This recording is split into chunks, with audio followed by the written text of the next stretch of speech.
Welcome to the Drowsy Historian, where the pages of the past turn slowly, gently, and just loud enough to lull you into another world. Tonight we begin a journey across mountains, deserts, and empires through whispers of silk and clinking coins, betrayal and survival. You won't ride with conquerors or kings, no.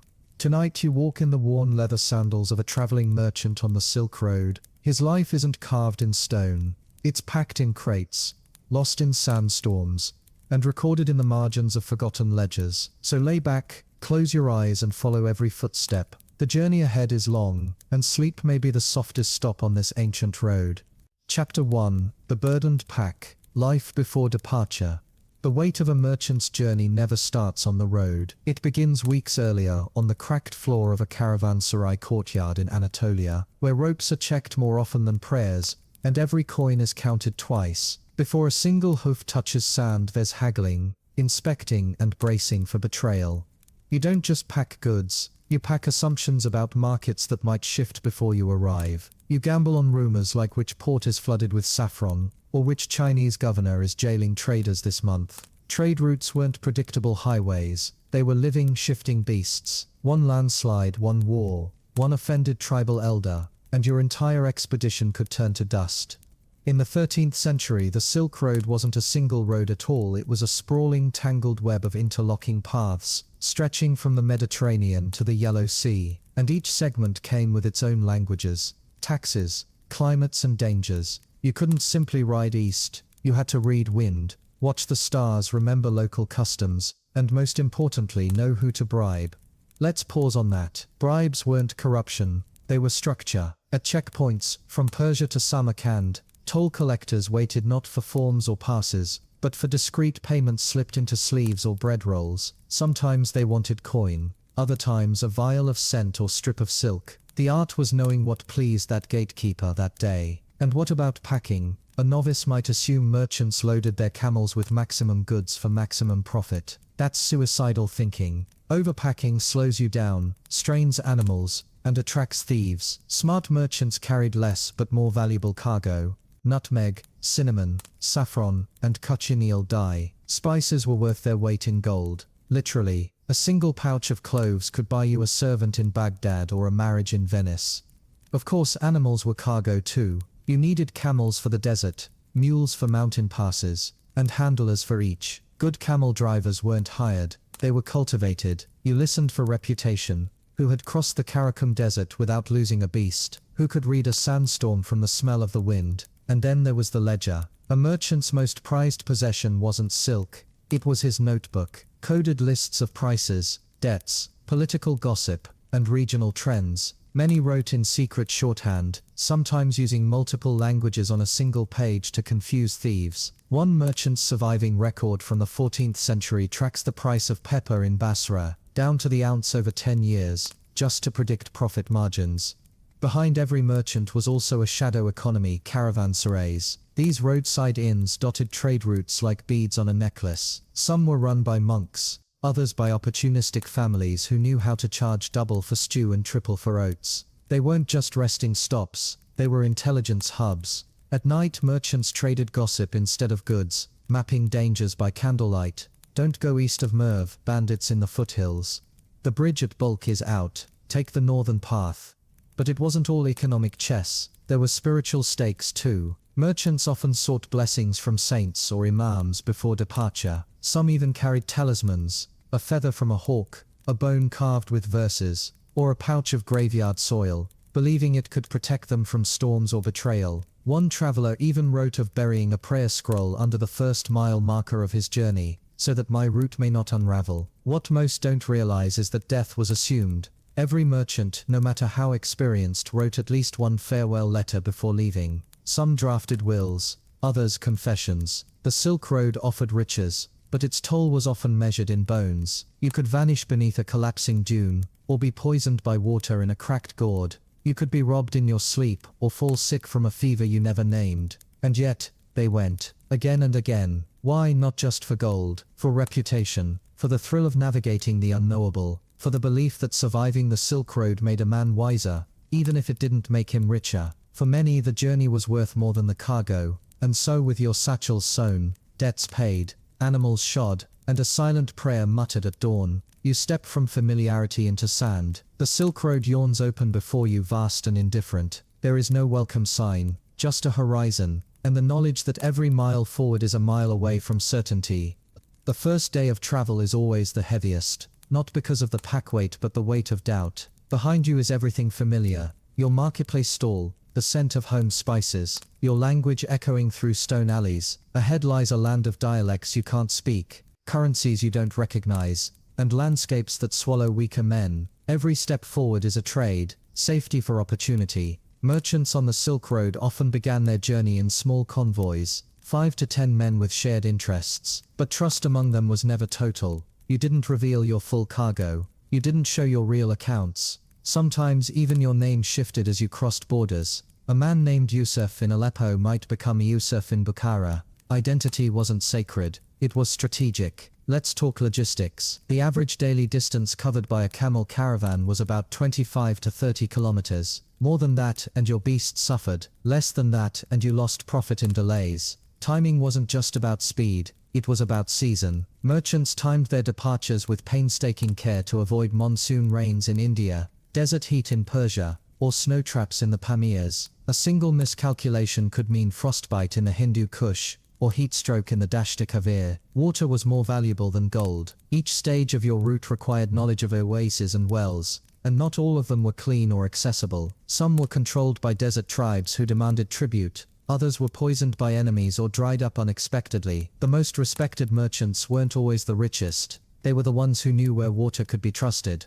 Then came border taxes, or what were politely called road dues. These were tolls imposed by local rulers, warlords, or whoever had recently conquered a town. Rates were inconsistent. Some demanded a flat fee, others took a percentage of your cargo, which meant you either had to underreport your load or pay through the nose. Clever merchants sometimes smuggled high-value goods in false-bottom trunks, or wrapped peppercorns in dirty laundry to discourage inspection. Interestingly, few people realize that many Silk Road merchants never completed the full journey. A trader from Damascus might only go as far as Tabriz, where he'd sell his goods to an Armenian broker. That broker would pass them to a Sogdian agent, who might hand them to a Mongol middleman. The road was a relay race, not a marathon, and each leg introduced risk, inflation and translation errors.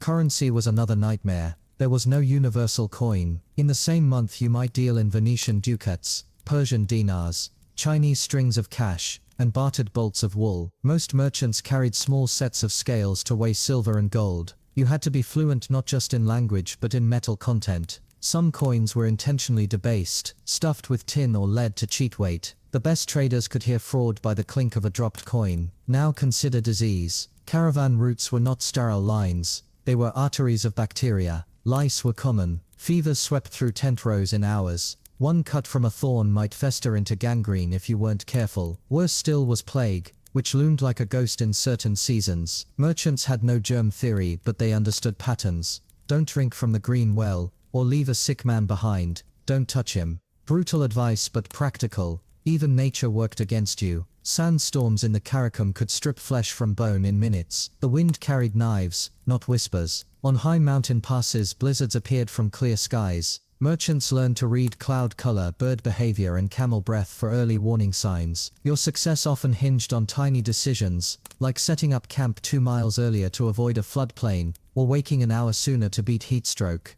And yes, there was violence. Bandits stalked popular routes, sometimes disguised as monks or beggars. Some waited until night to cut tent ropes and slit throats. Others posed as fellow travelers, gaining your trust before robbing your saddlebags while you slept. One dark fact rarely mentioned: some caravan guards were in on the thefts, coordinating with attackers for a cut. You couldn't trust even your protectors completely. To combat this, some merchants hired retired soldiers or ex-slaves trained in knife work. Others paid local tribal chieftains for temporary protection. In some regions, merchants traveled with armed pilgrims heading to Mecca or Buddhist monasteries. An odd alliance born not of faith but fear. Everyone on the road wanted survival, and piety was sometimes a shield as sharp as any blade.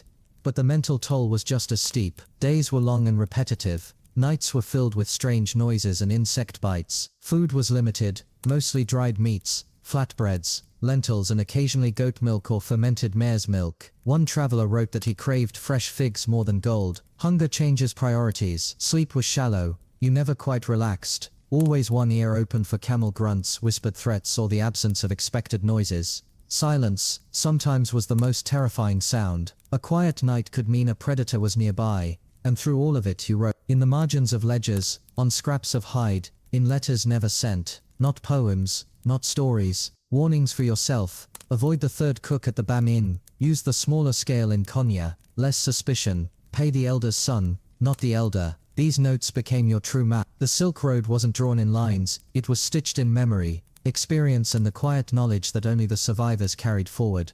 By the time your first week passes, your body aches, your coin purse is lighter, and the thrill of departure has faded. What remains is discipline. You don't walk the Silk Road for romance. You walk it to outwit, outlast, and outlearn. The sooner you accept that, the farther you'll go.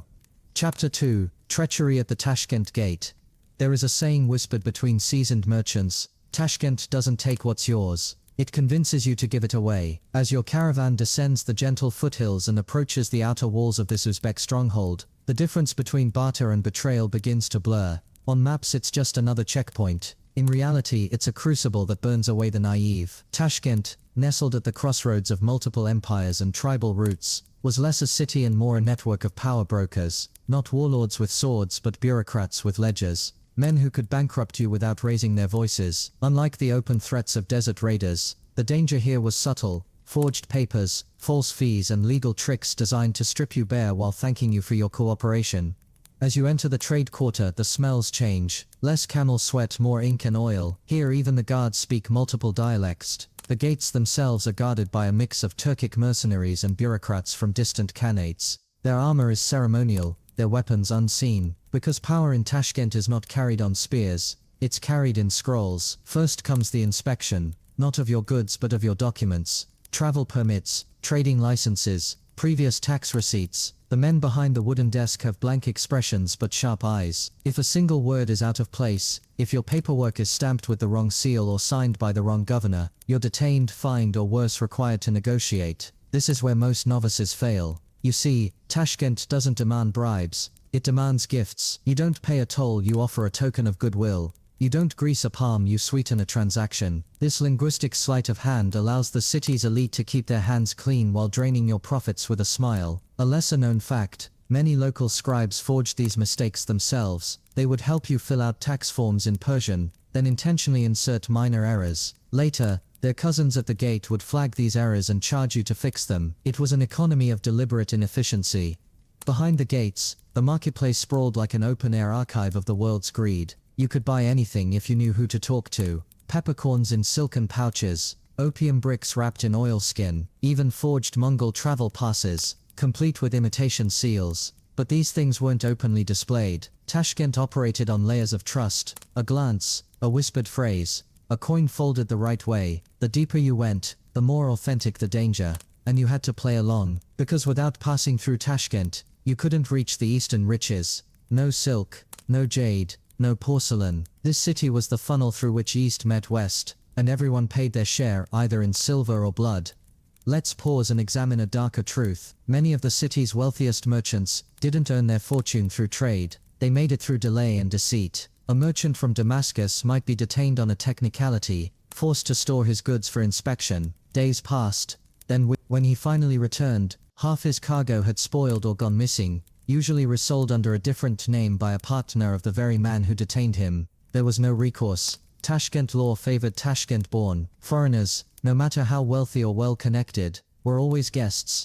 And guests didn't question the host's hospitality. Still, there were strategies. Seasoned traders knew to carry double ledgers, one for the officials, one Some brought small paintings or rare beads to offer as cultural gifts. These were not bribes, strictly speaking, but they opened doors, sped up paperwork, earned favors. One Venetian merchant wrote that he never entered Tashkent without 2 flasks of wine from Cyprus, not for drinking but for gifting. The guards had never tasted anything like it. They waved him through every time. Inside the merchant quarter, another danger awaited: the broker's web. Foreign traders couldn't sell directly in most Silk Road cities. They had to operate through local brokers, men who spoke the language, understood the market, and claimed to work for your benefit. In truth, they worked for themselves. Brokers controlled store placement, access to translators, introductions to buyers. Without their blessing, you were invisible. With it, you were often overcharged, skimmed, or misrepresented. Some merchants found that their goods had been resold 5 times at rising prices, yet their own cut remained unchanged. The rest had vanished in transportation fees. It wasn't uncommon for a broker to smile at your face while negotiating your downfall behind your back, and yet refusing one meant being blacklisted from the city entirely. Tashkent was a place where you chose your poison carefully.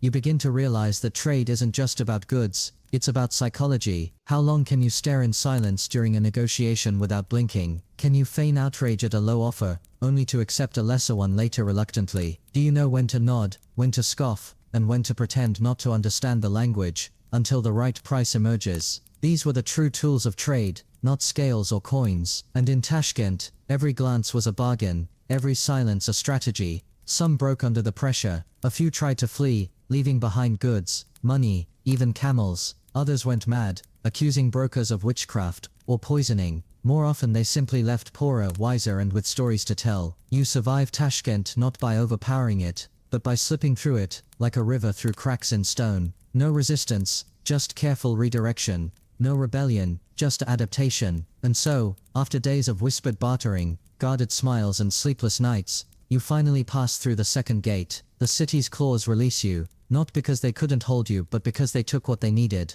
You ride out lighter in goods, heavier in knowledge. The road east beckons once more. But as you glance back at the city's fading silhouette, one truth lingers. Tashkent never forgets.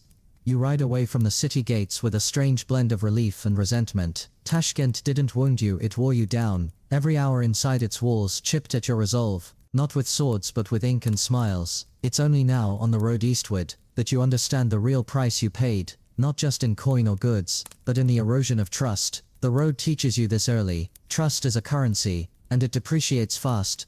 As you cross the river on a narrow stone bridge just outside the city, a new problem emerges: confirmation caravans. These are unofficial audit teams that follow departing merchants to verify they declared all cargo at the city gates. If they catch undeclared goods, or if you can't produce receipts, they're authorized to confiscate up to half your load. But these teams weren't always official. Some were bandits in disguise, mimicking real customs patrols, exploiting the system's confusion. Many traders carried duplicate receipts, hidden under saddles or in the soles of boots. Others paid for false endorsements, written by sympathetic scribes or monks, claiming divine protection. You might even wear a rosary, or prayer beads prominently, not out of faith, but as a message: I am protected by someone powerful. This wasn't religion, it was insurance. About 2 days out from Tashkent, the terrain begins to shift. Trees thin, grass yellows, sand creeps in. You enter a more exposed stretch, where ambushes are more likely. It's not just mounted bandits you worry about,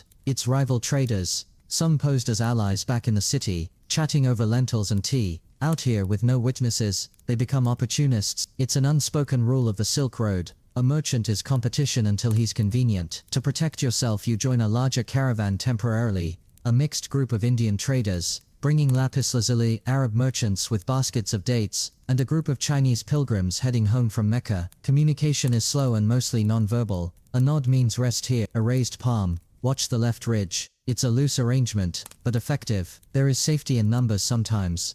Yet even among allies, competition simmers. One of the Indian traders is deliberately pricing his stone slightly below yours at every post. You can't confront him, he has every right. But this is another kind of warfare, fought with discounts and timing, not steel. You begin to notice patterns. Locals in small villages charge foreigners double for camel feed. Water boys at wells give less to strangers. Repairmen accidentally damage carts to guarantee follow-up work. These aren't crimes, they're adaptations. Everyone along the Silk Road is surviving in their own way, and if that survival happens to cost you, so be it. In the town of Yasi, a dusty checkpoint with more donkeys than men, you stop to rest and hear whispers of a tax reform coming in Khiva. A Mongol governor is rumored to be replacing the local council with military appointees. That could mean stricter inspections, or better bribes depending on how you spin it. You scribble a note in your ledger: this kind of rumor is worth more than a gold coin in the right place. Meanwhile, the effects of Tashkent linger. You find yourself double-checking your bags more often, mistrusting even the friendlier faces in your convoy. You stop revealing your destination aloud. One of the older merchants notices and gives a knowing smile. Good, he says. You're learning. Then an unexpected challenge. A flooded ford blocks the narrow trail just before the Kizilkum Desert. The wooden bridge that once crossed the muddy river is gone, washed out by spring melt. Some traders panic, others suggest a 3-day detour, but the Mongolian pilgrim in your convoy, silent until now, reaches into his sleeve and pulls out a tightly rolled map. Hand-drawn and barely legible, it reveals a little-known path through a pass to the north. Narrow, steep and barely traversable by camel, but dry. It's risky, but so is delay. You and 4 others agree. That night, you take the hidden pass, skirting the edge of ravines under a blood-colored moon. This is where the Silk Road reveals its truest self, not in the grand cities or glittering markets, but in these small dangerous choices made by firelight. Which road to take, who to trust, what to hide, what to risk. At the crest of the pass you rest briefly beside a ruined stone marker carved in a forgotten script. Some say it's Scythian, others say it was a warning post. Either way, the wind screams through the stones like voices of the dead. Your camels shift nervously. You don't sleep that night. By dawn you've descended into safer terrain. Dusty, yes. Barren, yes. But quiet. You've outmaneuvered a flooded crossing, dodged one more inspection, and tightened your grip on the caravan's rhythm. These are small wins, but on the Silk Road, small wins add up to survival. As the sun rises behind you, illuminating your path eastward, Tashkent shrinks in your memory, not because it mattered less, but because what lies ahead always demands more attention than what's behind. You survived the city of legal traps and smiling thieves. Now, the real wilds begin. The Silk Road is not a story of glory, it's a test. A long, grinding, quiet test of endurance, attention and adaptation. You've passed one chapter, but many more remain, each one more cunning than the last. Chapter 3. Dust and Coins in the Persian Wind. The deeper you move into the interior of Persia, the more the wind feels like it's whispering secrets. Not gentle ones. Not soothing.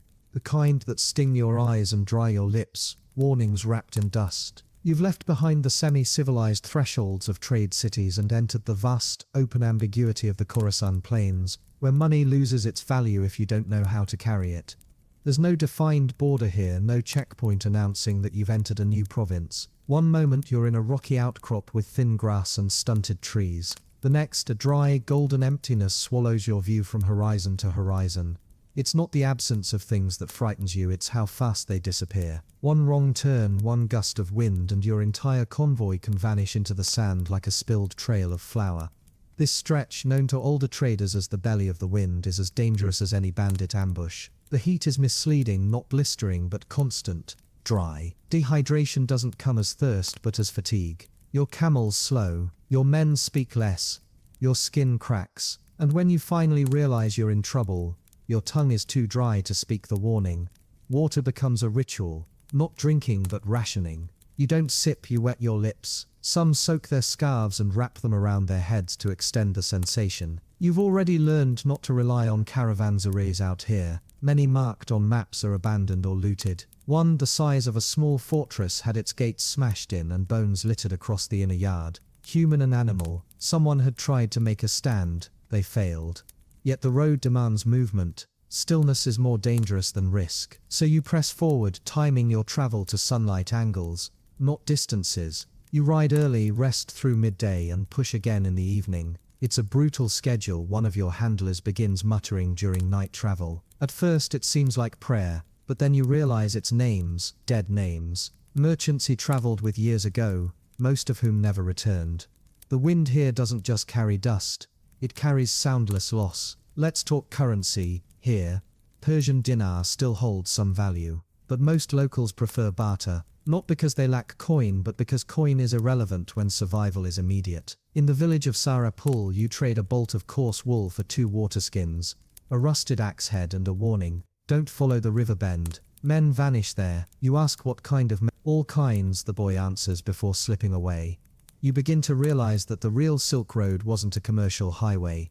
It was a cultural negotiation made over campfires and uneasy glances. You give cloves to a healer who treats one of your sick guards. Not as payment, she refuses coin, but as offering. Later, she leaves you a bundle of dried herbs with instructions scribbled in Arabic and Turkey. For strength, it says. For walking where others do not. That night in a roadside ditch, you make camp under a wide sky. There are no torches. Light attracts the wrong attention. So you whisper stories by moonlight, scribble notes in a wax-covered notebook, and listen as the desert groans. One merchant recalls the story of a Persian trader named Basir, who lost his caravan in this very stretch. When a search party found him weeks later, he was sitting beside a dead camel, muttering exchange rates under his breath. His ledgers had been used for firewood. The next morning, sand covers your saddlebags. One camel refuses to rise. You leave it behind, knowing well what the desert does to abandoned beasts. Survival here means efficiency. You cut your load, divide supplies, and repack. A bolt of silk is left behind. It weighs too much, and in a strange, dispassionate way you feel proud. You've learned to let go. In the village of Termes, nestled near a salt-crusted river bend, you find a checkpoint, but it's not manned by officials. Instead, a group of local strongmen, tattooed and sunburnt, demand toll in the form of goods. Custom, they say. Not law, not theft, just custom. You protest, but one merchant with you, a veteran from Yemen, shakes his head. Let it go, he mutters. It's the price of being seen. So you hand over a pouch of dried berries and a small brass mirror. They let you You've just paid for invisibility for the next leg of the journey. One night, a man in your group disappears. No struggle, no sound. His camel is still tied, his bag untouched. Theories circulate: scorpions, silent raiders, madness, but there's no conclusion. You carve a mark on a nearby stone and move on. That's how the Silk Road works. It doesn't pause for grief.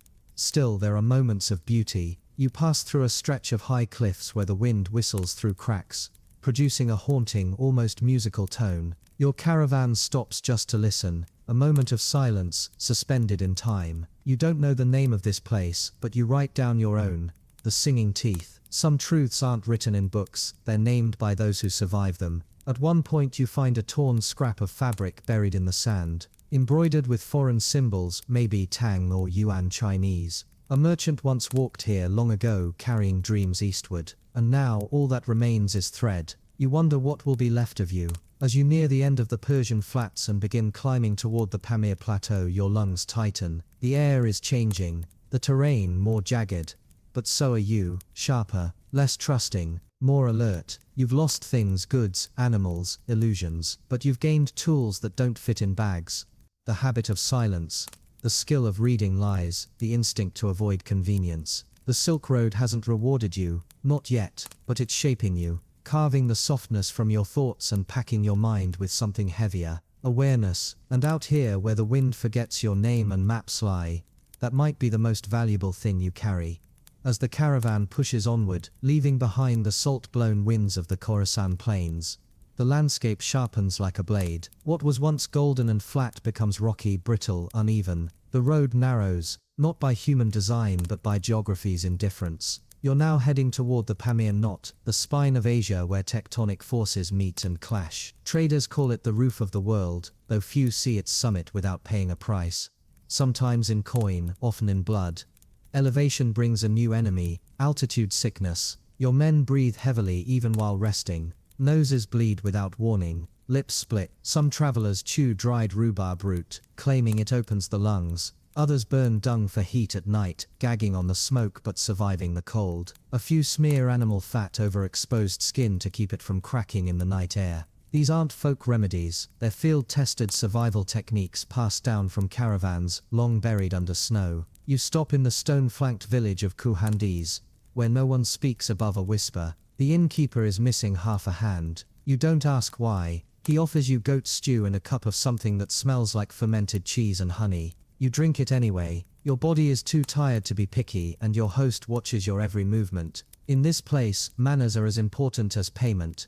In Kuhandis, coins are meaningless. You barter with salt, needles and thread. Metal tools, even simple ones, are worth more than gold rings. You trade a small bronze mirror for 3 days' worth of dried yak meat and are told you've overpaid. But you say nothing. Generosity, real or perceived, is a form of insurance here. Word of your fairness might travel faster than your caravan, reaching places your ledgers can't. Your camels, bred for heat and sand, struggle with the icy paths. You swap them for mountain yaks from a local handler named Jamshed, who barely speaks but inspects your gear with expert eyes. His yaks are smaller, stronger, and far more temperamental. One bites a guard's sleeve. Jamshed laughs, revealing 2 missing teeth, and mutters, "Good beast, doesn't trust easy." The ascent continues. Narrow paths hug cliffs where a single misstep spells death. There are no handrails, no safety ropes. Just the knowledge that people have walked this route for over 1,000 years, carrying silks, gems and manuscripts across impossible terrain. You wonder how many of them still remain here, beneath snow, behind rocks, nameless. In these higher passes, the danger isn't just physical, it's cognitive. Thin air muddles the mind. People forget names, miscount supplies. One man in your convoy wakes in the middle of the night screaming about wolves, though there are none. The next day he doesn't speak. His eyes are sunken, his lips blue. You trade one of your finest copper bowls to a passing healer in exchange for yak butter and a compress. The man survives but won't continue. He stays behind with the healer staring into the mist. You learn to read the sky like scripture. A certain curl of clouds means wind by night. A stillness in the air means snow. Light snow is a nuisance. Heavy snow is a nuisance. Heavy snow is a death sentence. In one narrow gorge, you pass a pile of bones partially buried beneath stone cairns, 2 beasts, and at least 1 man. A rusted knife rests atop the stones. Maybe a warning, maybe a final offering. No one touches it. Even trade changes at this altitude. Here people value knowledge over goods. A single story about the Mongol movements in the east earns you a night's shelter. News travels slower than caravans, so when you share that the Sultan of Khwarezm was seen fleeing west with only 30 guards, the local chieftain nods slowly and says that's worth more than tea. This too is commerce. Knowledge as currency. At one ridge, you encounter a prayer wall. Hundreds of small stones painted with prayers in dozens of languages. Arabic, Sanskrit, Tangut. Some are just names, others are curses. You add your own a single word, protection, in your native tongue. You don't know if it helps, but something about it feels necessary, a kind of tax to the mountain gods. That night you sleep inside a wind-beaten cave used by caravans for generations. On the ceiling are soot stains, some hundreds of years old. You wonder what deals were struck in this very spot, what truths were whispered, what betrayals plotted. As you leave the cave the next morning, one of your handlers trips on a stone and dislocates his shoulder. It takes 2 men and a leather belt to pop it back in. He doesn't scream. Pain is just part of the journey now. Soon after, your caravan reaches a wide plateau littered with fossilized shells, an ancient seabed, thousands of feet above sea level. The desert was once ocean, the mountain was once flat. Everything changes. Everything moves. You pocket a single shell, a reminder that even the harshest terrains were once soft. Down in the valleys, markets await, not big cities but mobile gatherings. Temporary stalls that appear after snow melts. Traders here deal in rhino horn, ambergris, rare roots, and even meteor fragments claimed to have fallen from the sky. Are they real? Maybe, maybe not. But out here, belief sells as well as silk. You overhear one merchant say he lost 2 sons to the mountains, one to a fall, the other to cold. He still returns every season because the road is my blood. You understand him more than you want to admit. As you prepare to descend toward the greener regions beyond the plateau, your body aches in places you didn't know could hurt, but your pack is lighter, not just in weight, but in ignorance. You know things now: how to gauge weather by bird flight, how to identify yak trails from goat paths, how to price silence and pay attention to things that don't move but still warn. You haven't gotten richer, but you've gained something rarer, the right to keep going, and in a place where many don't even finish. That's a treasure unto itself. Chapter 4: Secrets of the Silk Exchange in Samarkand. The descent from the high passes of the Pamir Plateau feels almost supernatural, like dropping from the clouds into a realm shaped by gold and geometry. Dust settles, green returns, the air thickens with scent, fig leaves, sun-warmed stone and distant spices. You're entering Samarkand, the shining heart of the Silk Road, and a city that doesn't just trade wealth, it defines it. Long before you glimpse its gates, you hear it in stories, a place where turquoise domes kiss the sky and where scribes draft contracts with such precision they can be read 2 generations later. Some call it the crossroads of civilizations, others simply the trap, because for all its splendor, Samarkand is not a city. It's a machine, finely tuned to extract profit from anyone foolish enough to arrive unprepared. Its outer walls don't intimidate, they impress. Coated with blue tiles, inscribed with Quranic verses and star maps, they seem less about defense and more about domination, psychological, economic, aesthetic. You realize immediately this place plays a different game. Inside, the city flows with precision, not chaos like Tashkent, not silence like the highlands. Here, everything moves in sync. Porters push carts with boxed saffron. Scholars dictate prices from shaded terraces. Even the beggars seem choreographed. You watch a crippled boy drop his bowl just as a caravan halts. A soldier picks it up and drops in a coin, watched by dozens. A staged act, no doubt, but effective. In Samarkand, nothing happens accidentally. Your goods are checked, registered, and stamped at the entry hall. A vast stone arcade where clerks sit in cubicles, tallying arrivals like priests, counting souls. You're given a number, it's scrawled on a piece of dyed parchment, then knotted to your wrist like a festival band. Lose it, and you lose your right to trade. No exceptions. You're assigned a stall in the South Quarter, near the foreign spice traders, close enough to catch foot traffic, far enough to avoid undercutting the native silk guilds. These guilds, by the way, are not informal cooperatives. They're regulated institutions, with bylaws, charters, even appointed inspectors. If your silk is off color or your spice weights are light, you'll be fined. Repeated violations mean expulsion from the city, or worse, public branding.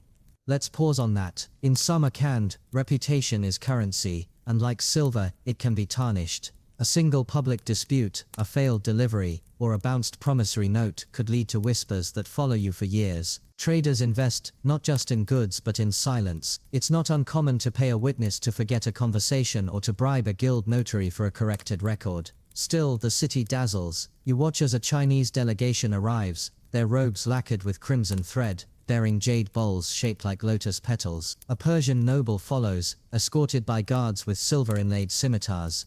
His camels loaded with blue-glazed pottery and salt bricks from Dashti Lut. Every hour brings another spectacle, an envoy, a theft, a recitation of the Shahnameh in the plaza.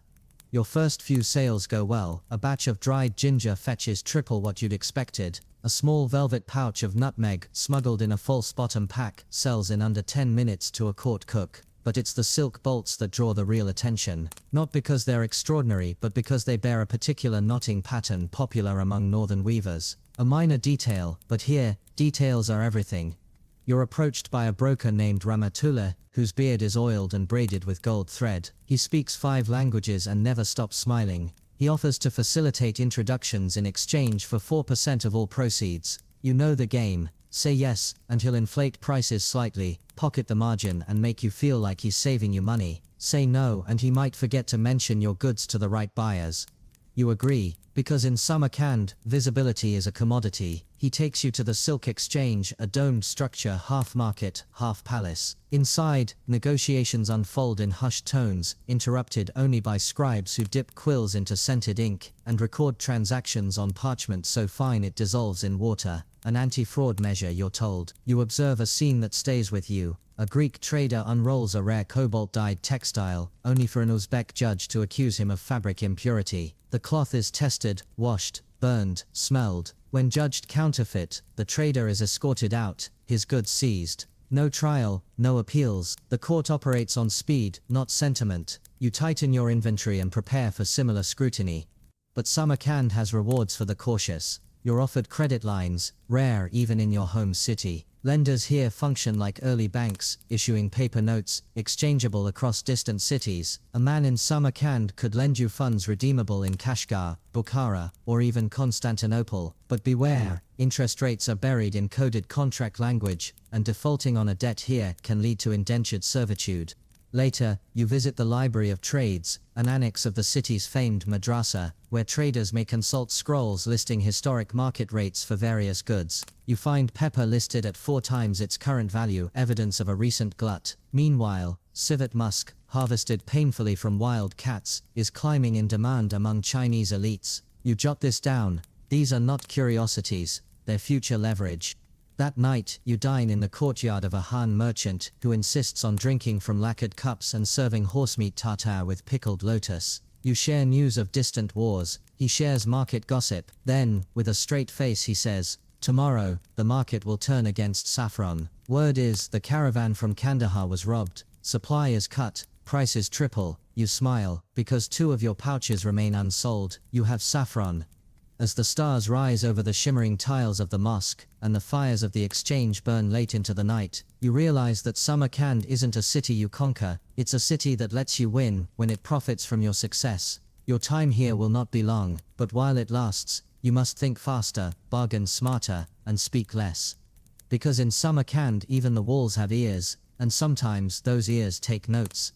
The next morning begins with song, not bird song or prayer, but the chanted calls of street brokers, walking the bazaars, each voice tuned to a different pitch to cut through the others. Fresh nutmeg, uncut lapis, Mongol silver, glass beads, coral teeth, prices blessed by the amount. You step into the day with cautious purpose. Samarkand's beauty is still dazzling, but now you see it more clearly. It isn't decoration, it's design, a trap made of wonder.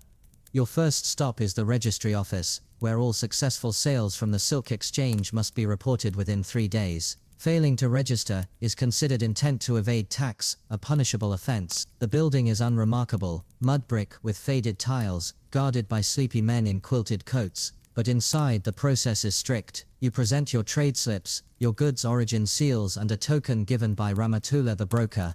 You watch a man in line ahead of you get fined for improper documentation of ink weight. The official doesn't raise his voice, he simply nods, stamps the paper in red, and waves the guards. The trader shouts wrong move. 2 men drag him outside. You hear no more. Your documents are in order, but your mouth remains shut. Samarkand respects silence more than eloquence. Back in the market square, a new layer of commerce unfolds. Contract trading. Merchants buy futures agreements to purchase goods not yet arrived. You witness a trader from Aleppo sell an entire shipment of ginger from Ceylon that may not reach the city for months. Payment is made in letters of credit, witnessed by notaries, backed by reputation. This is trust as commerce, an invisible thread stronger than any silk. You consider entering this game. You've seen the ledgers, you know the gaps in supply, but you hesitate. In Samarkand, one wrong bet could tie you to a contract you can't fulfill, and failure here doesn't just mean debt, it means blacklisting. No broker will speak for you, no guard will honor your seals. You become invisible in a city where visibility is survival. Instead, you turn to the spice courts, smaller but just as ruthless. Here, smell is the test. Inspectors walk rows of traders, opening sacks, sniffing for dampness, dilution, fraud. Some mix brick dust with cinnamon to increase weight. Others color cheap turmeric with powdered flowers. You don't, not because of virtue, but because you know it won't work here. A buyer from Nishapur tests your saffron by placing a few strands in warm water and watching the dye bloom. He smiles. Real, he says. From Herat? You nod. He offers 2 gold ingots. You counter. He adds a bolt of linen, woven tight in Armenian style. You nod again. The deal is sealed not with ink, but with spit to palm, a gesture older than any empire. Later, you visit the glass quarter, where Armenian and Venetian artisans fire sand into forms that catch light like water. Here, goods are not traded, they're admired, then commissioned. You watch a monk from Tibet order a blue orb etched with dragons. Delivery in 3 months. Payment in Mongol script, backed by a northern lord. Samarkand allows these miracles, because it doesn't care who rules the world, only who can pay. Your nights are less restful now. The inns are safe, but your thoughts race. You've seen traders rise and fall in a day. One Mongol merchant boasts of a horse with silver hooves. By morning he's disappeared, accused of selling fake pearls. His stall is sealed. No one speaks of him. In Samarkand, memory is edited daily. And yet, through all the noise and peril, you find yourself learning, not just tactics, but patterns. You recognize which stalls face the wind and draw more foot traffic. You see that shade near the west gate, commands better prices by afternoon. You track the movement of brokers like a hawk tracks prey, their pauses, their lies, their alliances. One evening, a scholar invites you to the night exchange, an unofficial market behind the madrasa where forbidden or highly rare items are traded by torchlight. You decline, not out of fear, but because you know this is the final trick of Samarkand, to tempt the cautious into one bold move too many.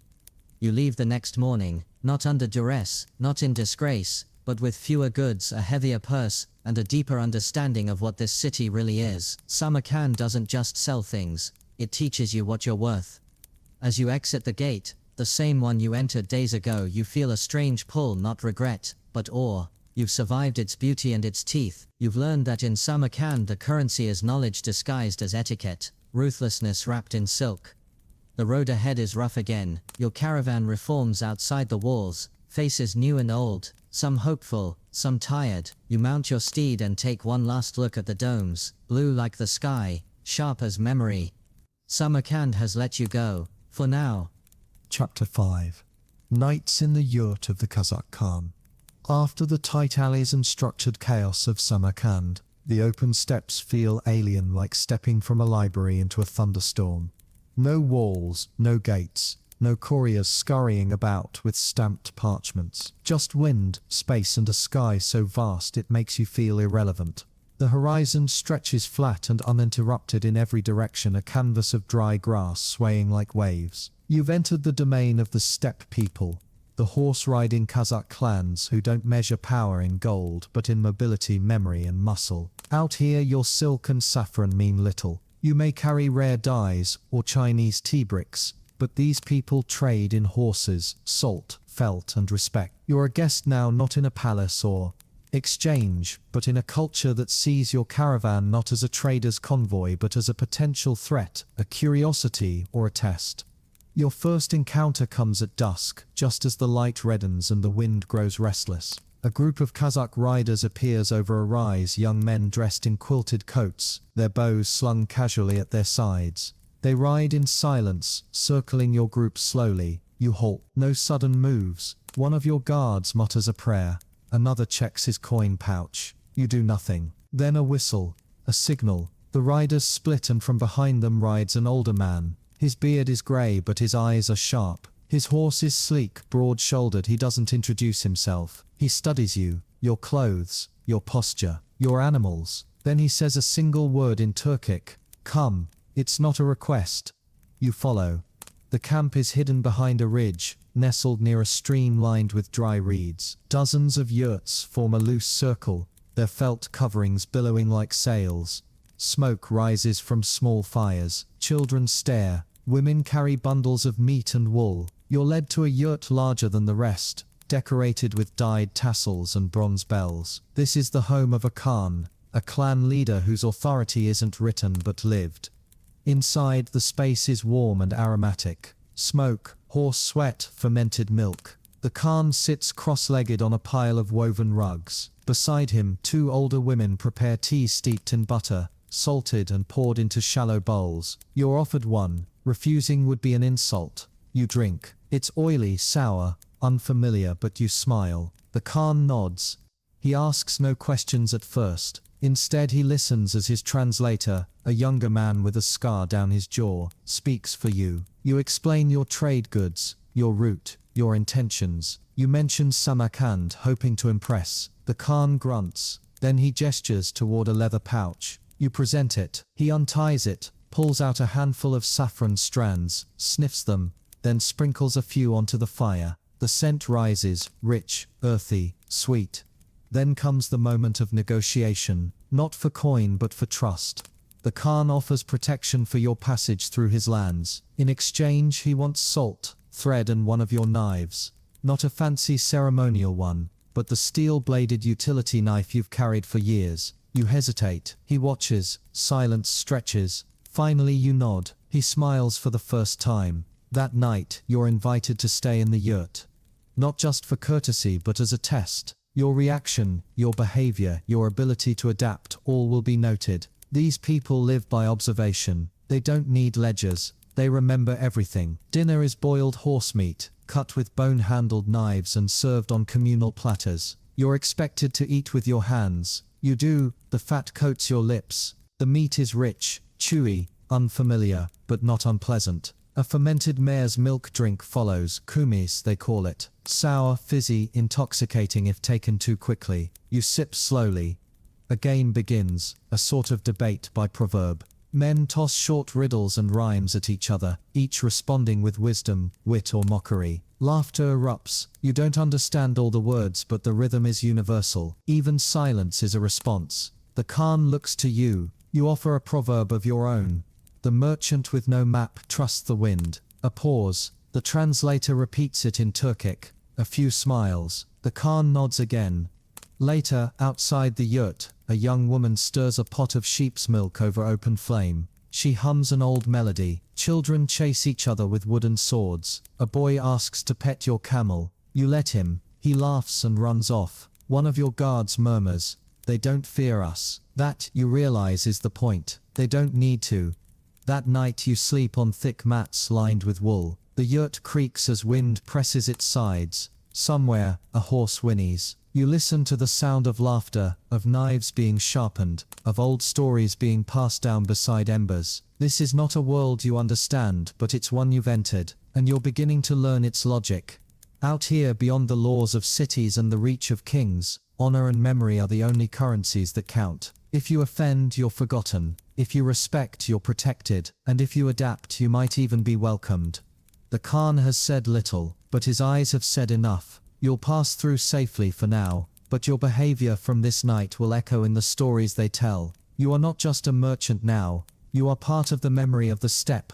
Morning on the steppe is not announced by birdsong or bells. It arrives in silence, grey, cold and sudden. You wake beneath layers of felt and fur, your breath clouding the air inside the yurt. Outside, the fire has died to a faint glow. The camp is stirring, horses snort, children gather dung for fuel. Women hum softly as they fold bedding and scrape kettles. The entire world seems to unfold with ritualistic purpose. Everything has its place, even you. The Khan enters shortly after dawn. This time no translator accompanies him. He sits beside you, motioning for tea. A young boy brings a bowl, setting it between you. The Khan speaks slowly, in rough Persian. Not fluent, but enough. You travel far, he says, but know little. You nod, waiting. He continues, on the road you trade gold. Here we trade memory. He taps his temple. Memory is more useful than map. This is the lesson the city merchants forget. Samarkand taught you speed, leverage,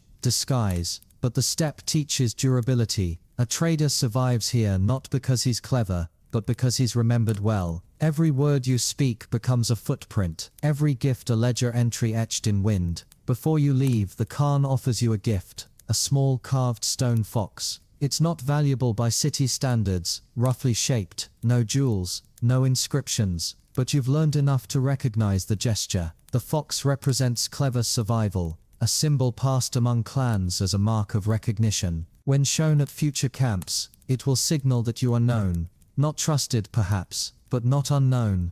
You offer him a gift in return, a tiny glass vial of saffron oil sealed with wax. He sniffs it, then hands it to a nearby girl, who smiles and hides it beneath her shawl. You're told nothing more, but that's how things work here. Meaning isn't explained, it's shared. As your caravan departs, men from the camp ride with you for the first few miles. A silent escort, not of protection, but of symbolism. It signals to any nearby clan that you are under the memory of this Khan. Bandits hesitate when they see that. Even the lawless respect local ties. Hours pass. The plains shift beneath the hooves of your pack animals. You leave the cluster of yurts behind and enter a more open, rugged landscape dotted with wild onions and brittle shrubs. Hawks circle high above. Occasionally you see distant figures, shepherds on horseback, bow across back, never approaching, only watching. You pass a ruined way station, long since collapsed, likely destroyed in some clan feud or storm years ago. Among the rubble, you find shards of pottery, a rusted knife, the corner of a broken scale. Someone long ago tried to trade here. You wonder if they succeeded. You wonder if they were remembered. At midday, you stop by a shallow stream. You wash your face, refill water skins, and prepare a simple meal. Dried mutton, millet cakes, hard cheese. A trader from your group tells a story of a caravan that once tried to cross these lands without paying tribute. They made it through, until they returned a season later and vanished. Their goods found scattered across the grass like grain. No one claimed them, no one admitted knowing them. Being forgotten, you realize, is the worst punishment here. You think back to the Khan's words, "We trade memory." You begin to understand what he meant. In the city, people buy things to own them. Here, things are shared to be remembered. A blanket passed to a freezing stranger, a song taught to a child, a stone fox handed to a guest. These are not mere gestures, they are recordings, not on paper, but in people. Later that evening, as you prepare camp, a boy approaches on a donkey. He says nothing, but hands you a satchel wrapped in leather. Inside, a loaf of bread, a flintstone, and a strip of cured horse meat. Tied to the bread is a small string knotted with red thread. No note, no explanation. You offer him coin, he refuses. You nod, he rides away. You'll never know who sent it, perhaps the Khan, perhaps someone who saw your fox token and remembered your manners. Either way, you're reminded that generosity here isn't a transaction, it's investment in the past. As stars blanket the sky and your fire crackles, you sit with your guards and review your maps. The Chinese border lies weeks ahead, between here and there mountain passes, contested trails, unstable roads, but your spirits are steady, not because you are stronger, but because you are no longer unknown.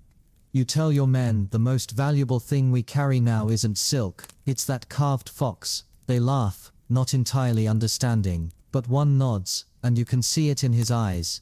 He gets it. That night, you dream of yurts dancing like lanterns, of horses galloping across stars, of songs hummed without words, and somewhere in that dream, a grey-eyed Khan sits by a fire whispering to the wind. You don't hear what he says, but you know it's about you. Chapter 6, Plague Rumors Along the Gobi's Edge. The terrain flattens again, but this time it feels different, emptier, harsher, ominous. You're approaching the outer skirts of the Gobi Desert, where sand mingles with salt, and the wind no longer whispers, it hisses. You can sense it in your camel's gait, slower and more uncertain. The ground becomes cracked and pale, the sky feels wider, crueler. There's no shade, no trees, just the wind's howl and the disturbing silence between gusts. It's here, along this unforgiving edge, that the first rumors begin to reach you. A trader from Yumen blurts it over dinner. 3 caravans dead west of Dunhuang, no signs of attack, no wounds, just bodies. You ask questions. He shakes his head, tongues black, eyes gone. Fever took them fast. Another man cuts him off. Don't speak of such things at night. Superstition is strong here, but fear is stronger. You've heard of plagues before. In cities, disease travels in shadows, on fleas in dirty water, on the breath of the dying. But out here the idea seems foreign, too open, too exposed for something so invisible to survive. Still, as your group trudges eastward, unease creeps in. You begin to notice the masks, not decorative veils or weather cloths, but tightly bound linen across mouths and noses. Some dyed with herbs, some smeared with ash. You ask why. The answer varies: to block evil spirits, to filter desert rot. But eventually, one elderly man says plainly, the breath kills. Suddenly, everything changes. You begin to see the patterns: stalls left unmanned at rest stations, inns boarded shut, water troughs with signs painted in black, no entry, quarantine, fevered camp. And the price of garlic, vinegar and camphor tripled. Your caravan must decide: continue through the direct path toward Dunhuang, or take the longer northern bypass, an extra 5 days through colder terrain, but with more settlements and possibly less risk. The debate is tense. Time is money, delays cost opportunity. But one of your guards, a man who once traded in Kashgar, says, plague doesn't haggle, it takes what it wants. You vote. The bypass wins.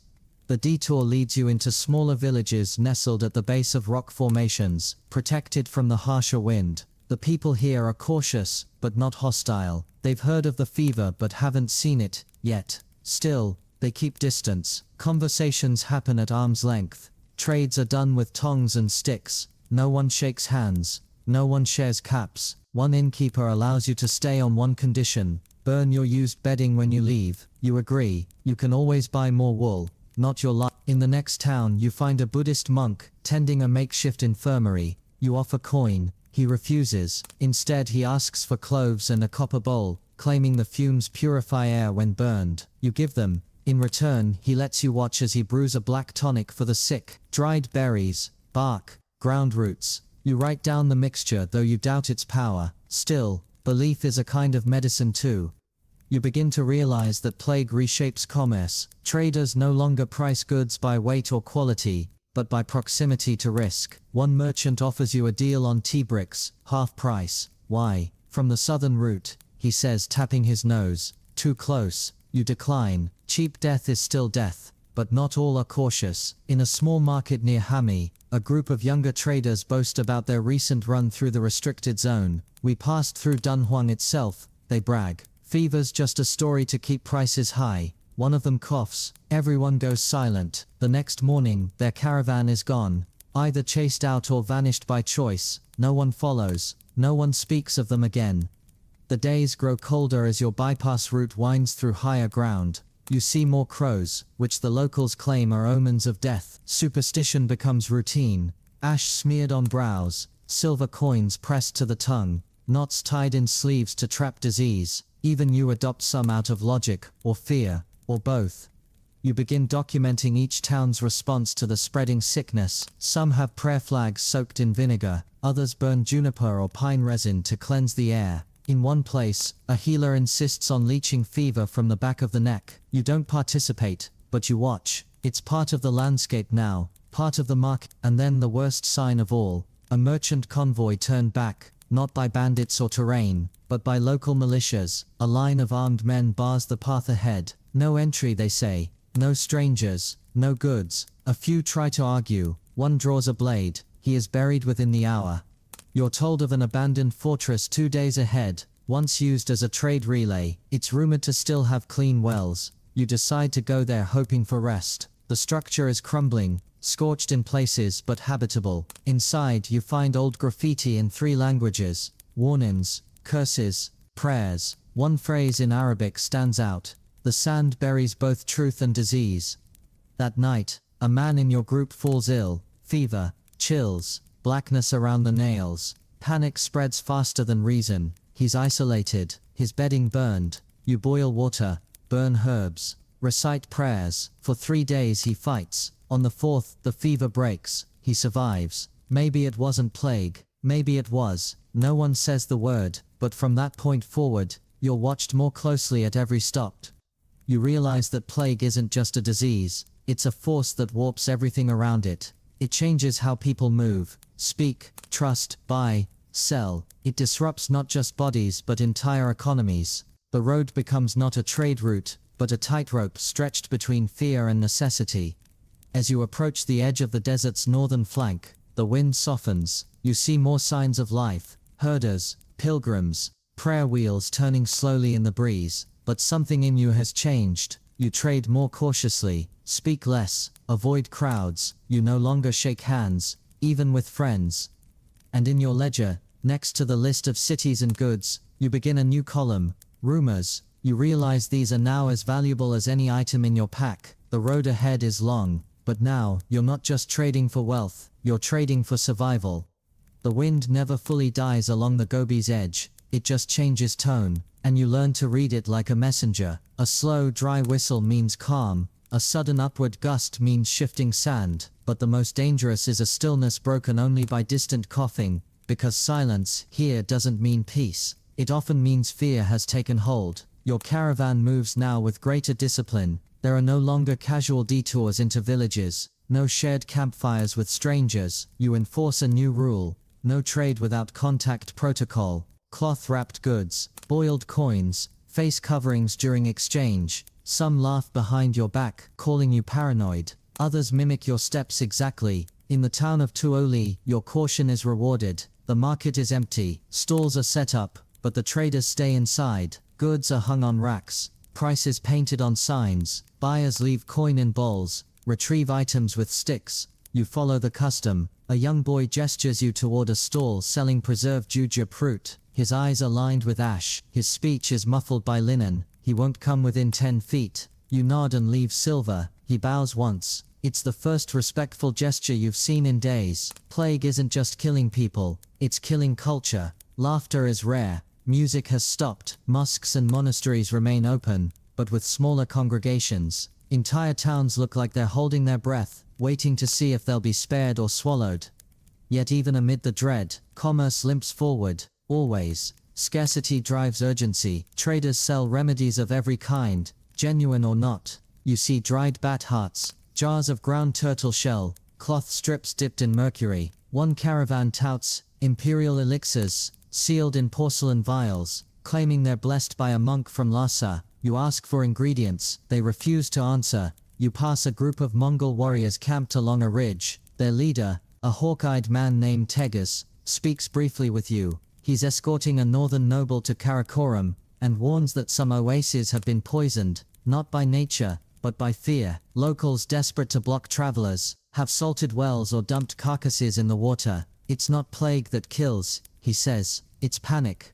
This confirms what you've already suspected. The greatest danger now is overreaction. Towns are walling themselves in, routes are closing, even trustworthy brokers have begun defaulting on promises. You had arranged to collect a cache of musk and coral near Juquan, but the contact has vanished. Whether dead or hiding, no one knows. You note a strange new phenomenon. Plague rumors are being used as economic tools. Rivals spread stories of illness to divert caravans from markets they plan to dominate. One route through Bakul was supposedly impassable due to disease, until you discover that a powerful merchant family had just secured a monopoly there. Fear, it turns out, can be weaponized. You begin keeping a coded log. Entries marked not just by place but by tone. Kulian cautious but functioning. Turpan, erratic pricing. Panic buying camphor. Gaochang, 70% drop in pepper trade. Unknown sickness confirmed. These notes are not merely observations, they're your survival map now. One day, a man approaches your caravan at a rest stop. He wears no mask. He's disheveled, ragged. His voice is hoarse. He asks for water. Your guards hesitate. You give him a flask. After wrapping it in cloth and keeping distance, he drinks, nods and leaves without a word. That night, you burn the cloth. You sleep with your dagger under your mat, not out of violence, out of anxiety. This is how people begin to unravel. Every cough becomes a verdict. Then comes the burned town. You approach it at dusk, looking for shelter, only to find blackened beams and smoldering ashes. No signs of raiders, no loot, just a town destroyed. One survivor remains, an elderly woman who points to the sky and mutters, "We cleansed it." You realize the townspeople burned their own homes to drive out the plague, or to die together, refusing to let it spread. The horror of it doesn't hit all at once, it lingers, and for the rest of the journey your group sleeps in shifts. Fear has taken root, and yet the road continues. You sell a rare fabric to a courier on his way to Dunhuang. He offers camphor and crushed lotus in return. You barter hard, not for price but for source. You need to know where it came from, when it was packed, how it was stored. What once took minutes now takes hours. Trade has become interrogation. In another camp you meet a caravan master from Baghdad, who carries plague tales that defy belief. People dropping mid-conversation, birds dying in flocks, entire riverboats abandoned. He admits some stories may be false, but I believe them anyway, he says. Because caution saves more than truth. Then unexpectedly, a brief respite, rain. A light, clean rain falls one evening as your caravan rests under a craggy outcrop. It smells sweet, almost forgotten. You stand in it, arms out, and some of your men do the same. No one speaks. There is no talk of gold, roots or sickness, just the sound of water, just the moment. Even here in the shadow of disease, there is beauty, and when it passes, the road is still there, worn, winding, uncertain, but real. You press on. As the Gobi recedes behind you, replaced by greener terrain and scattered trees, you feel something shift. Not relief, not safety, just adjustment. The world has changed, and so have you. You no longer crave profit, you crave continuity, the ability to keep going, to arrive, to sleep, to wake, to sell without fear, to breathe without thinking about it. This is what plague does. It doesn't just, it teaches about frailty, about adaptation, about the thin veil separating routine from collapse, and it reminds you that in this world of trade and travel, the most valuable thing you carry is not saffron or silk or silver. It's the ability to endure.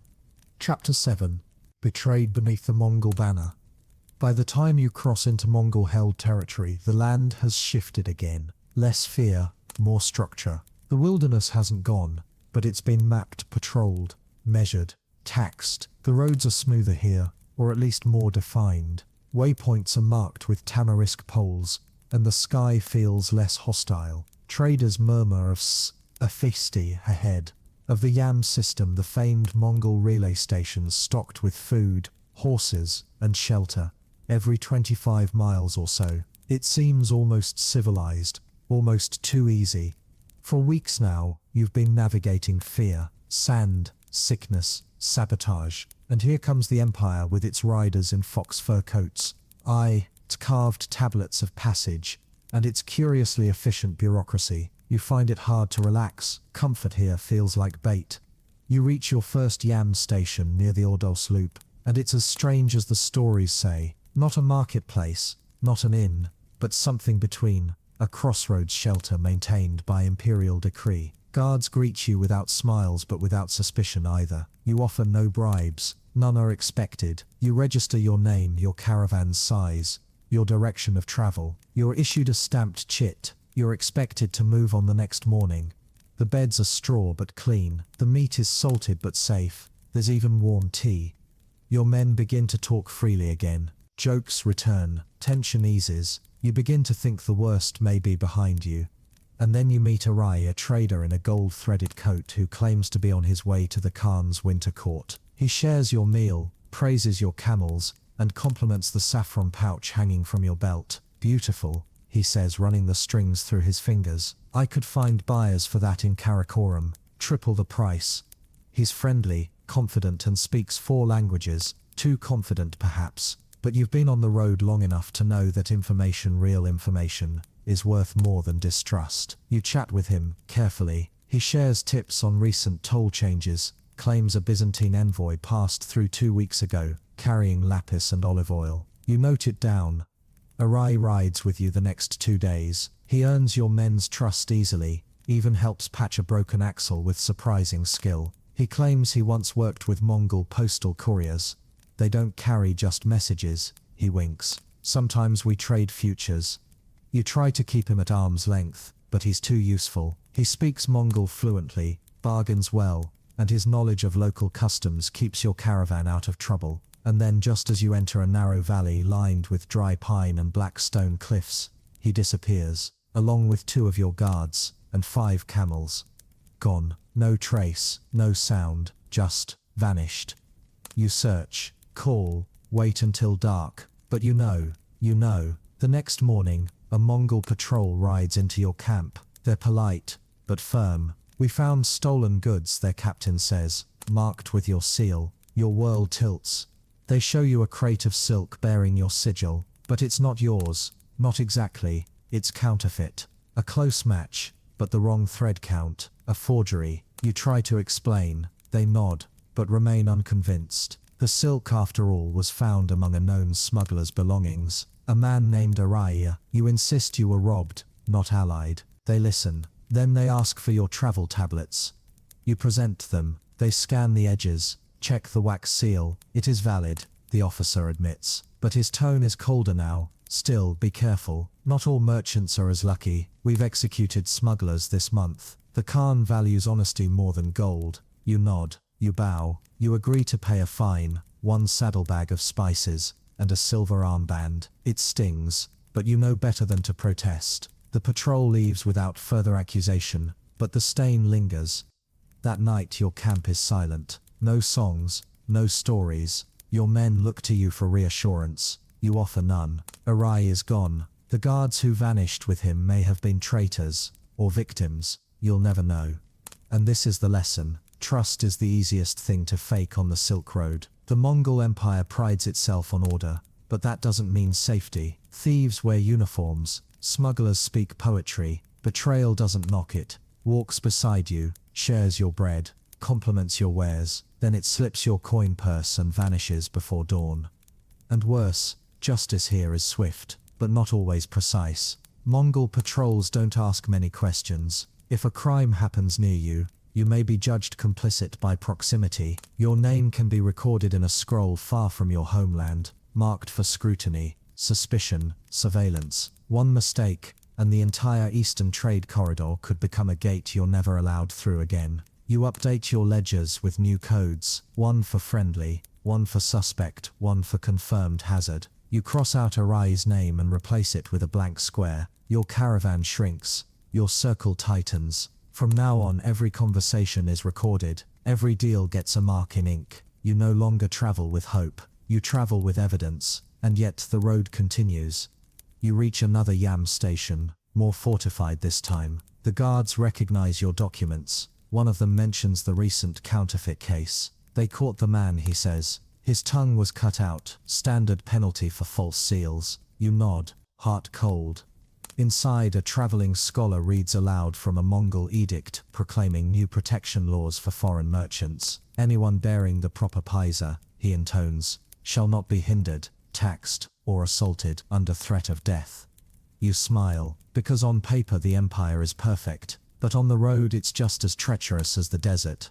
You leave the Yam station under watchful eyes. The guards nod, but the air carries a residue of suspicion. It's not spoken aloud, but you know the truth. Once your name is whispered in the wrong context, even falsely, it's never quite clean again. Mongol law is efficient, but not forgiving. You are free to go, but you carry the invisible ink of doubt now.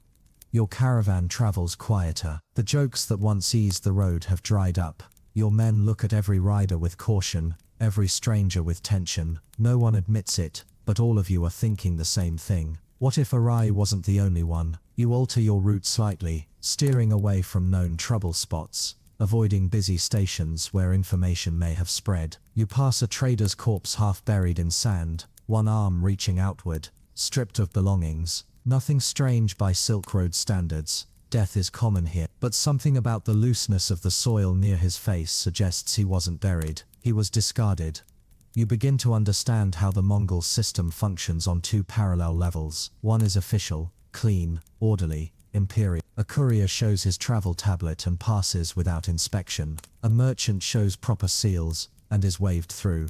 But beneath that layer is something older, a culture of silent judgment, where reputation is preserved in nods and exchanged glances, not scrolls.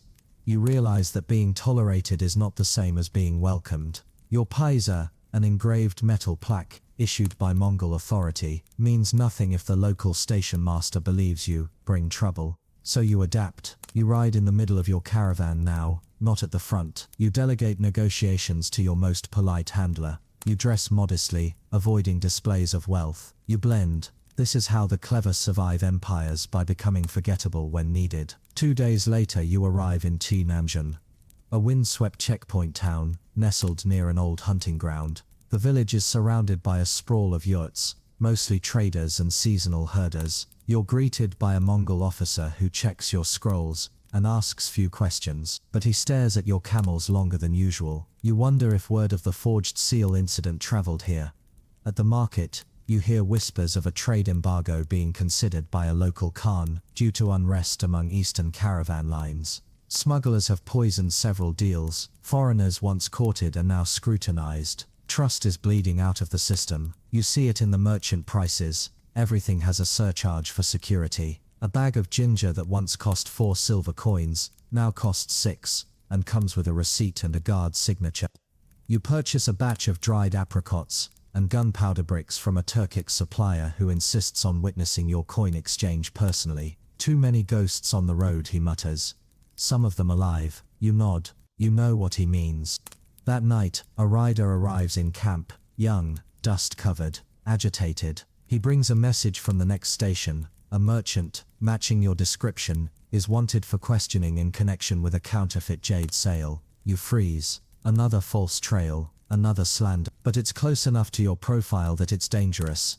You call a council with your handlers. Options are laid out. 1. Proceed openly, risk detainment. 2. Delay travel, send an envoy ahead to clear your name. 3. Disguise your identity, rebrand the caravan under your second-in-command, and alter your documentation. The third option wins. By morning, your caravan bears a new lead name, David Ibn Harun, your Armenian handler. You remove personal insignias, burn any documents with your real name, and alter the markings on your crates. It's not illegal technically. Merchants do this often when transferring leadership, but the reason is unspoken. You're hiding in the open now. It feels humiliating, but necessary. You remind yourself, survival is the real trade now. You proceed eastward with altered posture. Fewer words, fewer stops. You wave less, listen more. The road becomes less about reaching China, and more about crossing through accusation, without being noticed. At a checkpoint near the Khingan range, a border official asks where you acquired your copper. You point to David. He explains the source in practice Sogdian. The guard grunts, waves you on. Every successful pass now feels like a small miracle. One night you sit under stars that feel too close, too bright. You hold the carved fox talisman the Kazakh Khan gave you weeks ago. You think of how much has changed. Back then your value was in what you carried, now it's in what you conceal. And yet, there are bright moments too. At a relay post you meet a Persian scholar who travels with scrolls wrapped in oiled linen. He offers tea, and you share a story, not about your trade, but about a river, in Herat, where silk weavers dye fabric using crushed pomegranate skins. For once your voice returns. You laugh. He smiles. For a few minutes you're not a fugitive or a foreigner, you're just a man with knowledge. He says something you remember long after he rides away. Empires forget faces, but they remember stories. And in that perhaps there is a kind of survival. You ride on, dirt in your beard, silence in your throat, but fire still in your ledger. Because the Silk Road has not broken you, it has stripped you down to the essentials, a pack, a plan, a name that no longer matters. But a journey that does. Chapter 8, Xanadu's Illusions and Imperial Inspections. You reach the outer borders of Shangdu, Xanadu, as it's known among foreign merchants, under a sky thick with golden haze and distant thunder. After weeks of isolation, fear and false identities, it feels like a mirage, but the marble towers are real, and the trees don't lie. They're orchards, carefully arranged, manicured landscapes that make the wildness of the Mongol plains feel like a dream you're just waking from. Yet even as your caravan rolls forward, exhaustion in every hoofbeat, there's a strange energy in the air. Not celebration, not peace, something else, anticipation, like the city itself is holding its breath. You've heard stories about this place. It was once a summer capital, where the great Khan held court in pavilions of gold and silk, where foreign dignitaries feasted with steppe warriors and Chinese scholars argued politics with Arab astronomers. Xanadu is not just a city, it's an illusion brought to life, a stage built to impress and intimidate, and you are now one of its background actors. The outer ward welcomes you first, a perimeter of stone checkpoints, heavily manned and aggressively polite. Guards wear layered robes with red and black insignias. Unlike most border stops, they don't haggle or threaten, they inspect, thoroughly. You present your caravan documents under the new name, still marked with valid Pisa clearance. You're directed to the merchant processing enclave, a complex of stables, counting houses, and inspection tents arranged in neat rows. You're not allowed to enter the city proper until the imperial review is complete. You knew this would happen. Everyone passes through the filter. Inside the enclave, officials check your crates, your coins, your spice pouches, not for taxes, those were already paid, but for suspicion, contraband, forgeries, hidden messages, anything that could threaten the illusion of order. The Yuan dynasty projects through this ceremonial capital. You watch one man's entire shipment of sandalwood seized over a missing seal. Another merchant is detained for having Arabic texts deemed too political. You don't see him again. You say little, answer only what's asked, and offer an extra pouch of cloves without it seeming like a bribe. It's accepted, no words exchanged, just a nod. You're learning. Here too the game is about reading the temperature of power. Your goods are approved, but before you can proceed, an official hands you a parchment titled Registration of Imperial Contact. You must state your intent. Are you here to sell? Are you here to gift to the court? Are you here to exchange knowledge? Or are you merely passing through? You merely passing through? That's not a formality. Your answer determines where you're allowed to sleep, what streets you can walk, even who may speak to you. You write, trade only, nothing more. No gift, no audience, no questions. Still they mark your caravan with a red tassel, indicating temporary clearance pending inspection. It's a leash, but a long one. You're given space in the southern merchant quarter, where permanent stalls line the stone courtyards, shaded by silk awnings and draped banners bearing symbols from 20 nations. Here you find Persians, Syrians, Kashmiris, Tamils, Tibetans, and the odd Venetian, all cautious, all watching. That night as you settle into your lodging, a stone-built room near the camel yards, you hear singing, a high soft chorus in Chinese. You step out and find a procession, lantern bearers walking through the streets with pale blue banners. Imperial births, someone whispers. One of the emperor's concubines delivered twins. The city celebrates with soundless grace. No fireworks, just motion, beauty and presence. It's the first moment of peace you've felt in weeks. But even this feels rehearsed. The next morning, you visit the Hall of Foreign Records, where you're required to declare your ledger in full. A clerk reads each entry, checks your stamps, weighs your coinage. You watch him carefully. He's young, clean, precise. He corrects your decimal placement once, with the mild tone of a monk. It's not a threat, it's a test. You pass. Around you, larger caravans argue over grain disputes. One ambassador from Delhi pleads for customs waivers. A scholar from Goryeo submits astronomical charts as tribute. And yet, no one raises their voice. Because in Xanadu, emotion is a sign of weakness. Later, you meet a court-appointed broker, assigned to you without request. He's elegant, robed in layered silk, and speaks through a translator. The court allows you to trade 5 parcels, he says. High value only, no redundancy. This is how they control flow. Limit the goods, raise the prestige. You nod. He examines your offerings. Crushed rose petal syrup, rolled cinnamon bark, a bolt of stamped velvet, a jar of preserved lemons, and a coffer of sandalwood powder. He selects the velvet and the lemons. These will sell best in the Jade Court. You don't ask what that means. He smiles as if you already know. Your remaining goods are allowed into the general market. You're warned not to undercut imperial brokers. Price fixing is informal, but understood. You obey. That evening, you take a walk under watchful lights. The streets are clean, too clean. Even waste is beautiful here, carried in lacquered bins. Hauled by silent workers in uniform, you stop at a pavilion where 2 Mongol boys play chess with elephant-shaped pieces. They speak a mixture of Uyghur and Han Chinese. They wear silk robes. Their laughter is soft. You realize something fundamental. Xanadu isn't a city, it's a message. Every stone, every stall, every rule, it all exists to declare, this empire is eternal, and your role, like every merchant, is to reinforce that illusion, to prove by your presence that the world flows into this place, and bends to it. You return to your room with that thought echoing. You sleep, not comfortably, but without interruption, which in this place feels like a gift. You wake to the hum of gongs and the distant scent of sandalwood drifting through your window. It's not dawn, not yet, but in Xanadu, time doesn't follow the sun, it follows order. The city functions on a schedule older than its stone, passed down from the earliest days of Kublai Khan's vision, a world where commerce, culture, and control flow like water through well-dug channels. Your escort arrives as promised. The court broker named Zhao gestures with 2 fingers for you to follow. No words, no morning tea, just motion. He walks quickly, robes flowing. You fall in behind, along with your handler, and a hired translator who speaks decent Mongolian and stilted Chinese. Today is the imperial auditing day, when high-value goods are displayed for court approval, not directly to the emperor, he rarely shows himself, but to scribes, envoys and officials who act in his shadow. This isn't about selling, it's about proving you belong here.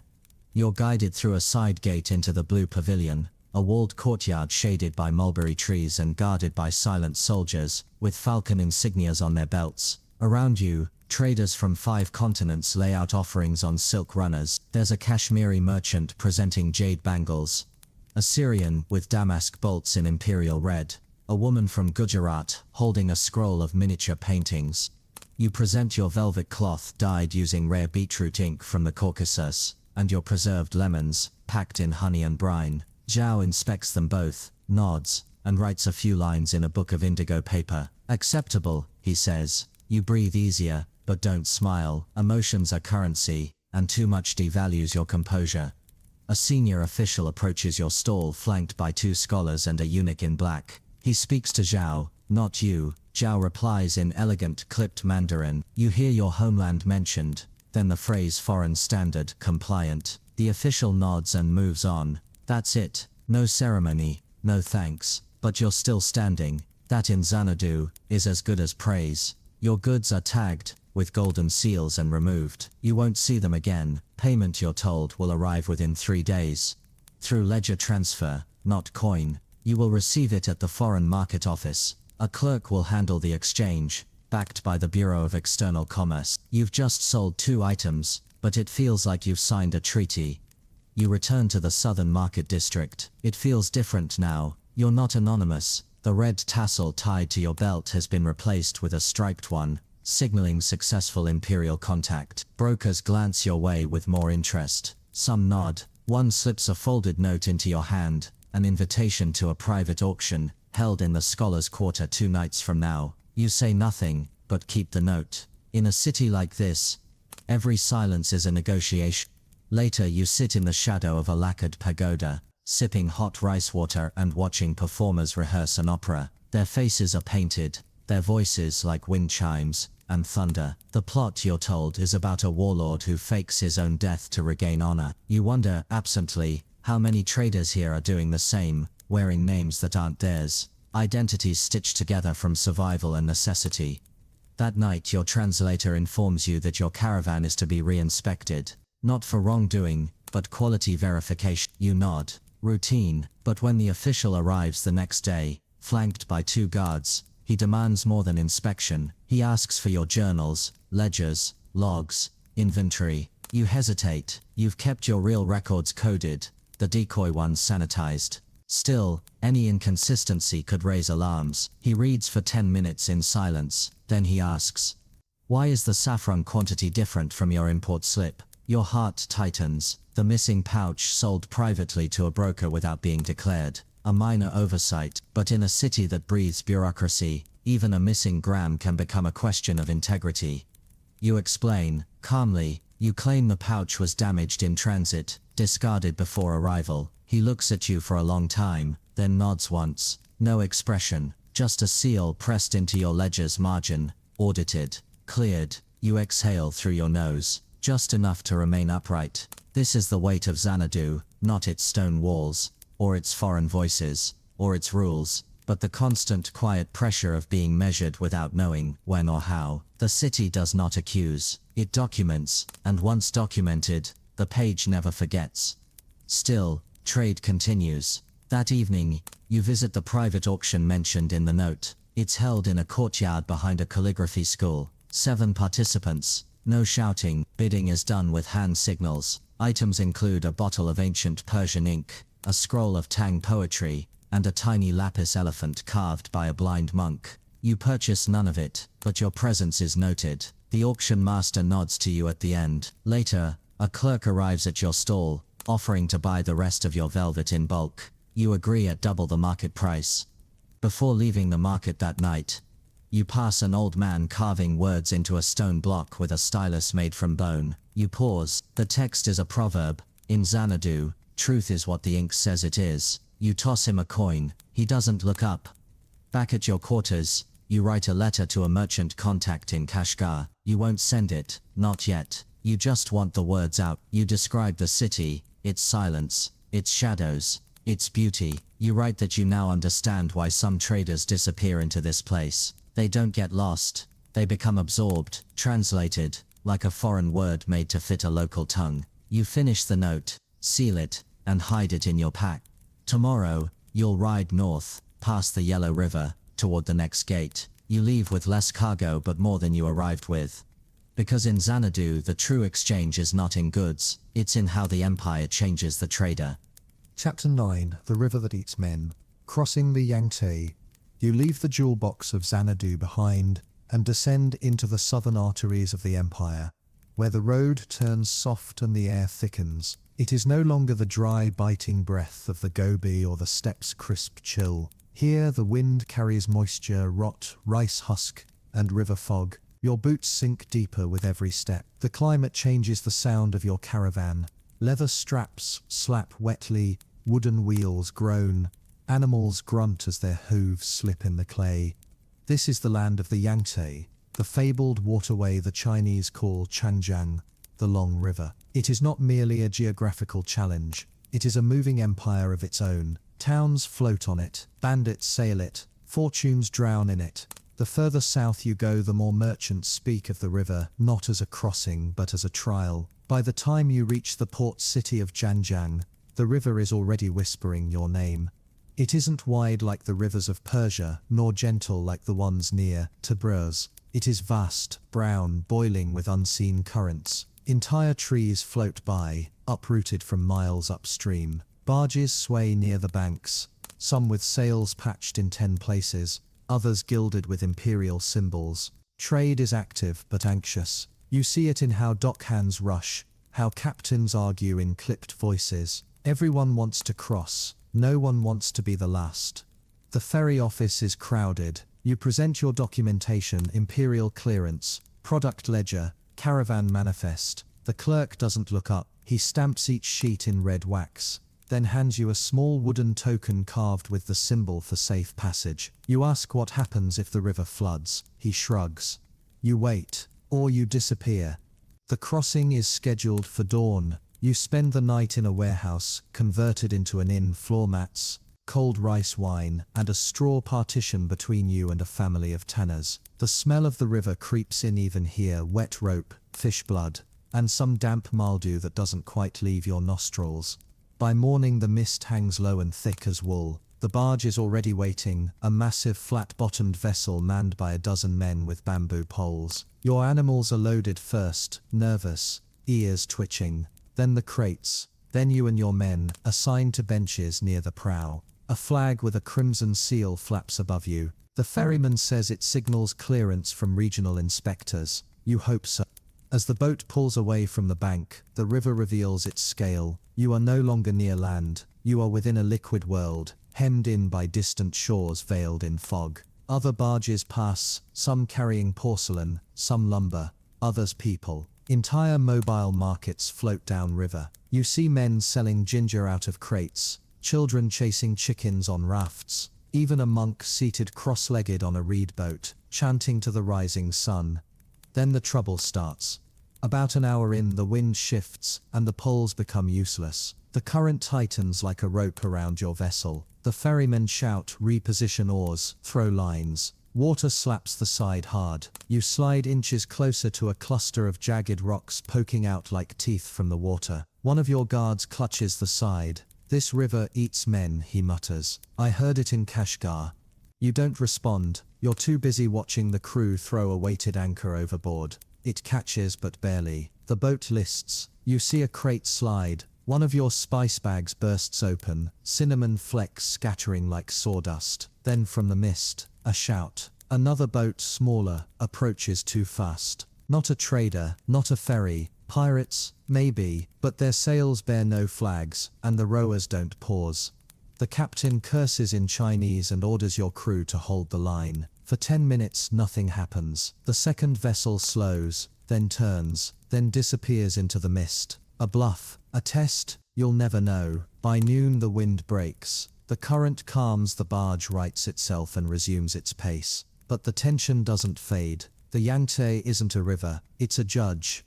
Every crossing is a question. Did you bring too much? Did you offend someone upstream? Did you forget to honor the water with a prayer or coin? You arrive on the southern bank in silence. No cheers, no relief, just a cold, wet resignation. But you've made it. Your crates are intact, mostly. 2 have water damage. 1 bale of silk reeks of mold. But your coins are dry and your men alive. In the customs office at the dock, an official checks your token and logs your entry. He asks no questions about the river, only about your goods. The empire records profit, not survival. You rent a space in the merchant quarter, a cluttered stretch of alley shops and storage houses, nestled under rows of sloped tiled roofs. Here southern China shows its texture, red lacquer doors, soft-spoken haggling, cats sleeping on ledgers, incense coiling from every stall. Your goods won't fetch the same prices here, they favor jade, tea, porcelain. But the spices and fabrics will move eventually. You know how to sell things no one thinks they want until they see them. That evening you burn a stick of dried citrus peel outside your tent. A local custom, they say, to thank the river for letting you cross. You don't believe in such things, but tonight you light the peel and let it smoke. Because today, belief feels like a small insurance policy. And you've learned on this road, sometimes survival is purchased not with coin or contracts, but with respect for forces you don't fully understand.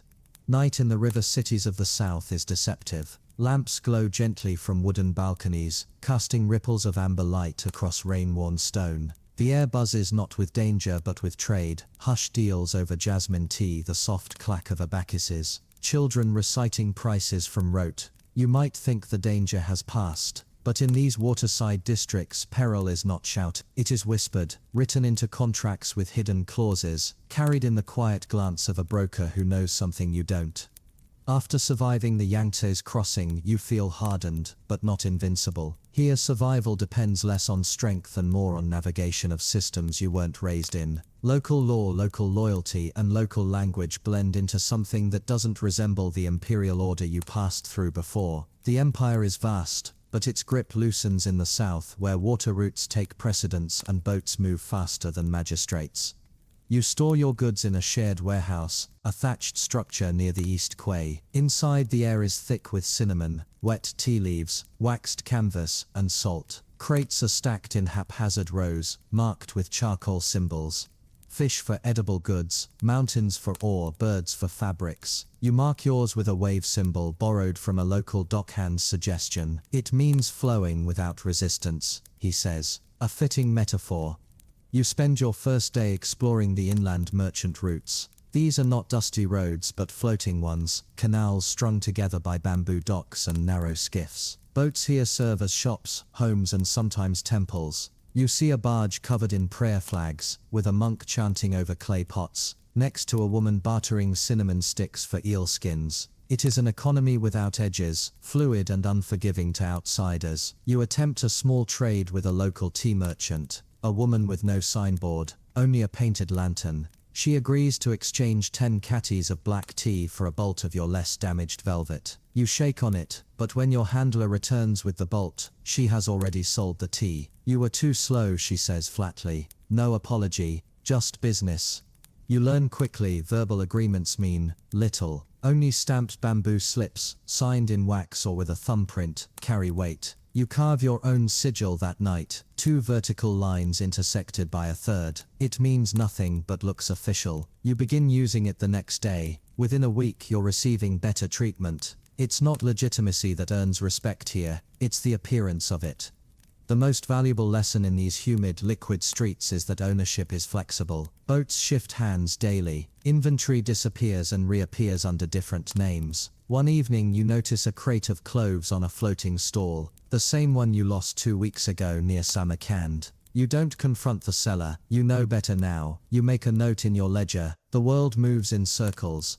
You hear rumors about larger merchant houses, clan-run, militarized, silent. They control entire stretches of water, charging unofficial tolls and brokering peace between competing docks. These are not bandits, they are authorities of a different kind, and you are advised to never undercut their prices. You agree, some prices aren't worth haggling. Your profits in this city are modest. The velvet sells slowly, the saffron fetches a decent return when paired with southern sugar. As a medicinal tonic, your cinnamon, despite damage, is ground down and repackaged by a spice house near the North Quay. They label it imperial dust. Marketing, you learn, is another language here, and just as vital as Mongol seals or silver coins.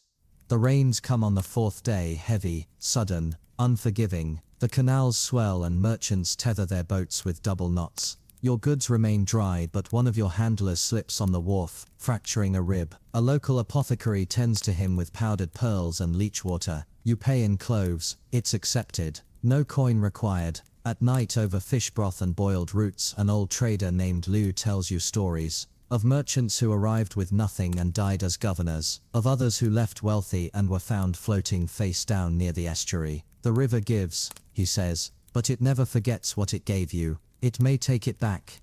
You ask him how to stay safe. He laughs and replies, keep moving, don't get comfortable. Comfort makes you easy to find, so you do. You prepare to move on. Your earnings from this stop won't make you rich, but they've bought knowledge, which on the Silk Road is often more profitable in the long run than cargo. Before leaving, you make one final deal, an exchange with a Chinese official looking to decorate a relative's wedding. He wants your carved bone combs and offers porcelain buttons in return. You know buttons can be sold for triple their value further inland. You not because the trade is equal, but because the route beyond the river requires a currency the locals want.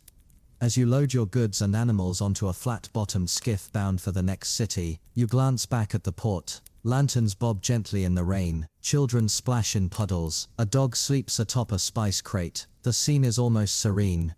But you know better. The Yangtze didn't take you, not this time, but it watched you. and you suspect that like everything else on this journey it will remember your name. You sail northward into more forested lands, towards stories of jade mines and paper scrolls that sell like silk. The waters are calmer here but the path narrower. A new region, a new game, and with each crossing your ledger becomes heavier, not just with trade but with truth. Chapter 10: Tea Leaves and Broken Promises in Hangzhou. The road to Hangzhou narrows through bamboo groves and mist-drenched fields, until it suddenly bursts open into color-green canals, painted bridges, tiled roofs gleaming with rain. After weeks of sweat, silence and soaked ledgers, the sight of this city feels almost theatrical, a place so beautiful it might convince you the Silk Road ends here, that all hardship was merely the price of admission. But merchants who believe that rarely leave Hangzhou unscathed. You arrive during a festival, the Feast of the First Leaves, when the season's earliest tea harvest is offered in ornate bowls to honored guests and ancestral shrines. The entire city smells like jasmine, steam and rice vinegar. Lanterns bob along the riverbanks and poets shout rhymes from gondolas. You pass through the Western Gate unnoticed, a minor actor in a grand play that wasn't written for you. Your caravan is smaller now. You've lost crates, men, even your name once or twice. But what remains is sharpened reputation, caution, and goods curated specifically for Hangzhou's elite taste. Porcelain buttons, dyed linens, spices with stories, bone combs wrapped in silk. You've come prepared, or so you think. You head first to the Merchant Registry Pavilion, a pagoda-style office beside a lotus pond. A scribe with ink-stained sleeves records your presence, assigns you a market badge, green for temporary traders, and warns you that imperial courts are currently revising their trade quotas. There have been complaints, he says. Foreigners undercutting locals, we must keep the balance. You nod and say nothing, but you know what it means. The market is political now. Your stall is placed in the outer quarter of the Shi Hall Market, a lively maze of cobbled lanes near the lake. You're surrounded by tea sellers, silk tailors, brush makers, and copper mirror traders. The foot traffic is strong, the conversations fast, the buyers particular. Here you can't simply display goods and wait. You must curate, engage, perform. You spend hours arranging your wares into narratives, not just cinnamon, but fire dust from a southern mountain's breath. Not merely velvet, but dye drawn from the tears of beetles in the Caucasus. Locals pause, examine, nod. Your prices aren't questioned, they're considered, and slowly the coins begin to clink. But Hangzhou doesn't play fair. On your third day, a broker named Guo Yixin approaches. He wears the dress of a minor bureaucrat, modest but clean, and speaks with the calm confidence of someone who has ruined many lives and never lost sleep over it. You represent foreign spice lines, he asks. You say yes cautiously. I have clients, he says, who need cinnamon for a banquet. £2 must be fresh. I offer triple the standard price, paid in advance. It's too good. You hesitate, but his seal is real. His badge is real. He signs a scroll and gives you half the payment, an exquisite silver coin from the Northern Mint, rarely seen in circulation. You deliver the goods the next morning. He is gone. The building where you were told to meet him, empty. A tea house with locked shutters. Locals say it hasn't opened in weeks. You check the silver coin. It's genuine but clipped, reduced in weight. A professional counterfeit. You report it to the magistrate's agent. He reads your statement, nods, then files it into a drawer without speaking. We'll investigate, he says. They won't. Hangzhou has its own logic. Reputation matters, but only if you're local. Outsiders are novelties, not priorities. The system is civil but insulated, elegant but indifferent. You lose a week's profit in one day. Your men are furious. Your scribe rewrites your ledgers in frustration. You say nothing. You can't afford emotion, not here, so you adjust. You stop accepting deals without a witness. You only trade with registered stallholders. You build alliances with 3 other foreign caravans, a Gujarati jade dealer, a Persian sugar trader, and a Syrian textile merchant. Together you form a cooperative stall, pooling resources, sharing guards, exchanging gossip. It works. Buyers return. A local noblewoman purchases your lapis buttons. A monk pays in raw silk for your rose oil. The days brighten, slightly, but even success here feels borrowed. You sense it every time a guard lingers too long at your booth, or a competitor undercuts you by a copper coin and smiles as he does it. Hangzhou is beautiful but predatory. It doesn't rob you, it lets you rob yourself. one misstep at a time. One evening, as you walk along the lakeside path, you pass a man feeding koi beneath a weeping willow. He's old, bent, and humming a song that sounds vaguely Persian. You stop, he nods. You trade, he asks. Yes. Hangzhou let you trade, for now. He laughs. Hangzhou lets everyone trade, once. After that you're either forgotten or indebted. You understand him, too well. As you prepare to leave the city, your profits are modest. Not failure, but not fortune. You've gained contacts, lost patience, and learned that the south smiles wider, but cuts deeper. Your caravan boards a river skiff northward, headed toward inland provinces where demand for rare spices and crafted goods is high, and where oversight is looser. You pass under stone bridges carved with dragons, and through markets built over water. And as Hangzhou disappears behind fog and reflection, you whisper not a farewell but a promise. You'll return. Better prepared, sharper, less enchanted, because now you know the most dangerous city on the Silk Road isn't the one with bandits or plague. It's the one that welcomes you with tea and leaves you with nothing but stories. Your final morning in Hangzhou arrives dressed in fog. The lake is silent, a sheet of polished jade. Gondolas rock gently against the banks, their hulls painted with gold dragons and peach blossoms. The city still murmurs with poetry and porcelain, but you've stopped listening to its rhythm as music. Now, it sounds like machinery, precise, deliberate, and far less romantic. You begin packing before sunrise. Your caravan is leaner than before. Some crates have been sold, others were damaged. The space left behind is filled with new items. Sheets of silk dyed with indigo and pearl dust, porcelain figurines with jade inlays, and several crates of pressed tea bricks, tightly wrapped and stamped with imperial symbols. These were not your original cargo. They are investments in recovery. The cooperative store you formed with the Gujarati and Persian merchants has agreed to part ways. Brief, effective and impersonal, just the way Hangzhou likes it. You exchange final ledgers, sign receipts, share one bowl of fish broth in silence, then disappear down separate alleys. No farewells, just momentum.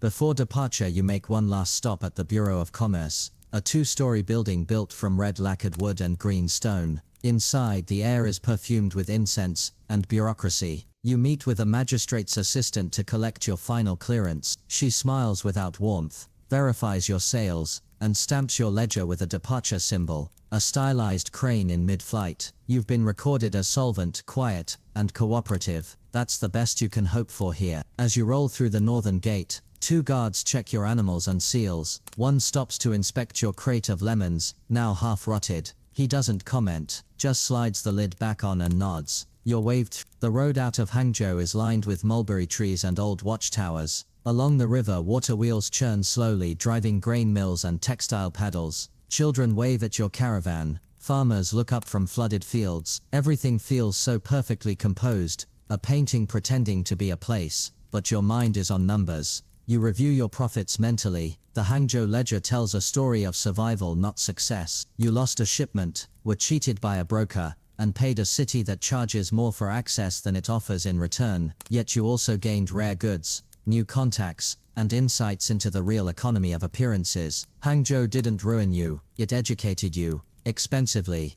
Along the winding path north you pass several smaller trading villages, where locals beckon you to stop, but you decline. Your goods now belong to a higher market, and you no longer waste coin or time explaining your prices to those who cannot afford them. Hangzhou sharpened that instinct in you. Every negotiation now begins with silence. 2 days in, a courier from the river capital of Jiankang crosses your path. He brings news of unrest near the Grand Canal, ships seized, routes delayed, bribes escalating. He offers this information for a fee, a pouch of dried ginger. You pay it. You've learned to treat information like currency, even when it's bitter.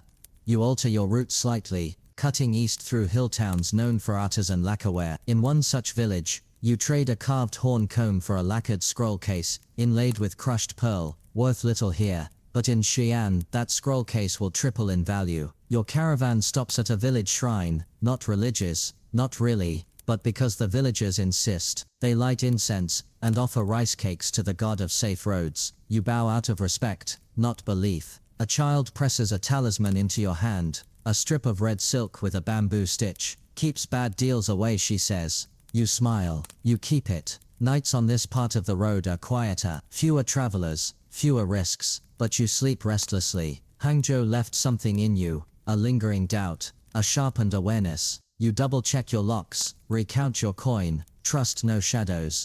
One morning, a young trader approaches you with a proposal, a joint venture to send silk north by river, splitting the load and risk. He talks fast, references temples and taxes. You listen, nod, then politely refuse. Too many promises are made in Hangzhou's echo. You no longer follow voices, you follow proof, and yet, you find a kind of peace in the movement. You eat simply dried apricots, flatbread, goat milk. You begin every morning with ledger notes, recording not just sales, but behavioral observations, how buyers gesture, what phrases precede discounts, how often certain brokers change their robes. You're no longer just moving goods, you're studying the market like a living organism.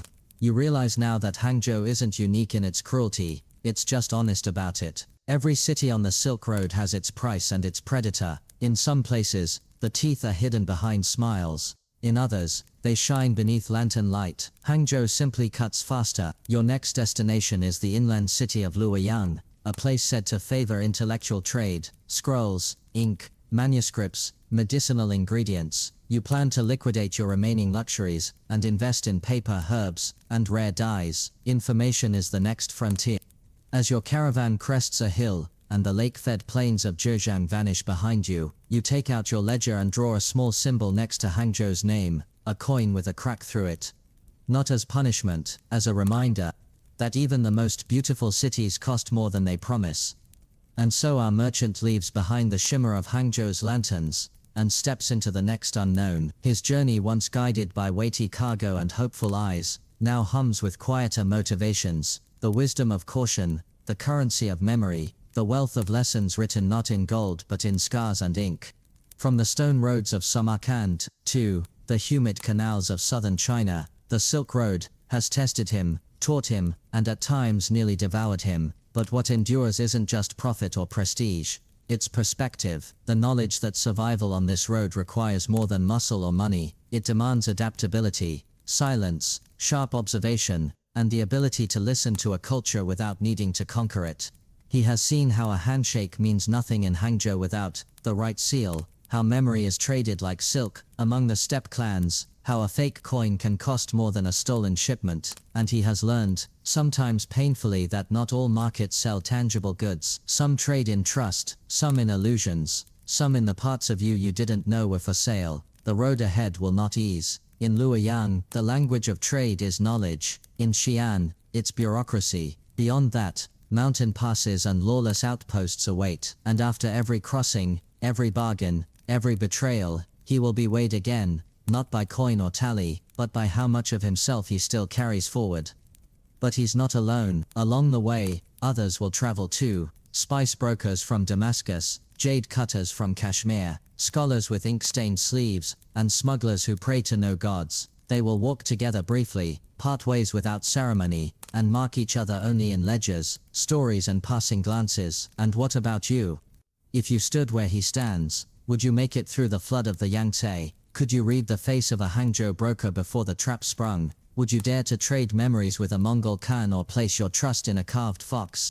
History doesn't just belong to kings and conquerors, it belongs to the quiet hands that counted beans, the weathered backs that carried silk, the cracked ledgers that balanced civilizations, and it belongs to travelers like this, observers, learners, survivors, those who walked thousands of miles with nothing but stories and a hope that somewhere someone would pay a fair price for what they carried. Tonight we leave him where the river bends, halfway between past and prophet, between danger and discovery, and perhaps as you drift to sleep, you'll remember a little more of what it means to trade not just goods, but selves, across borders no map has ever drawn. This has been The Drowsy Historian, where the roads are old but the stories still breathe. Thank you for walking beside us. Until next time, sleep deeply, dream of distant lands, and remember, even a whispered deal can echo through centuries.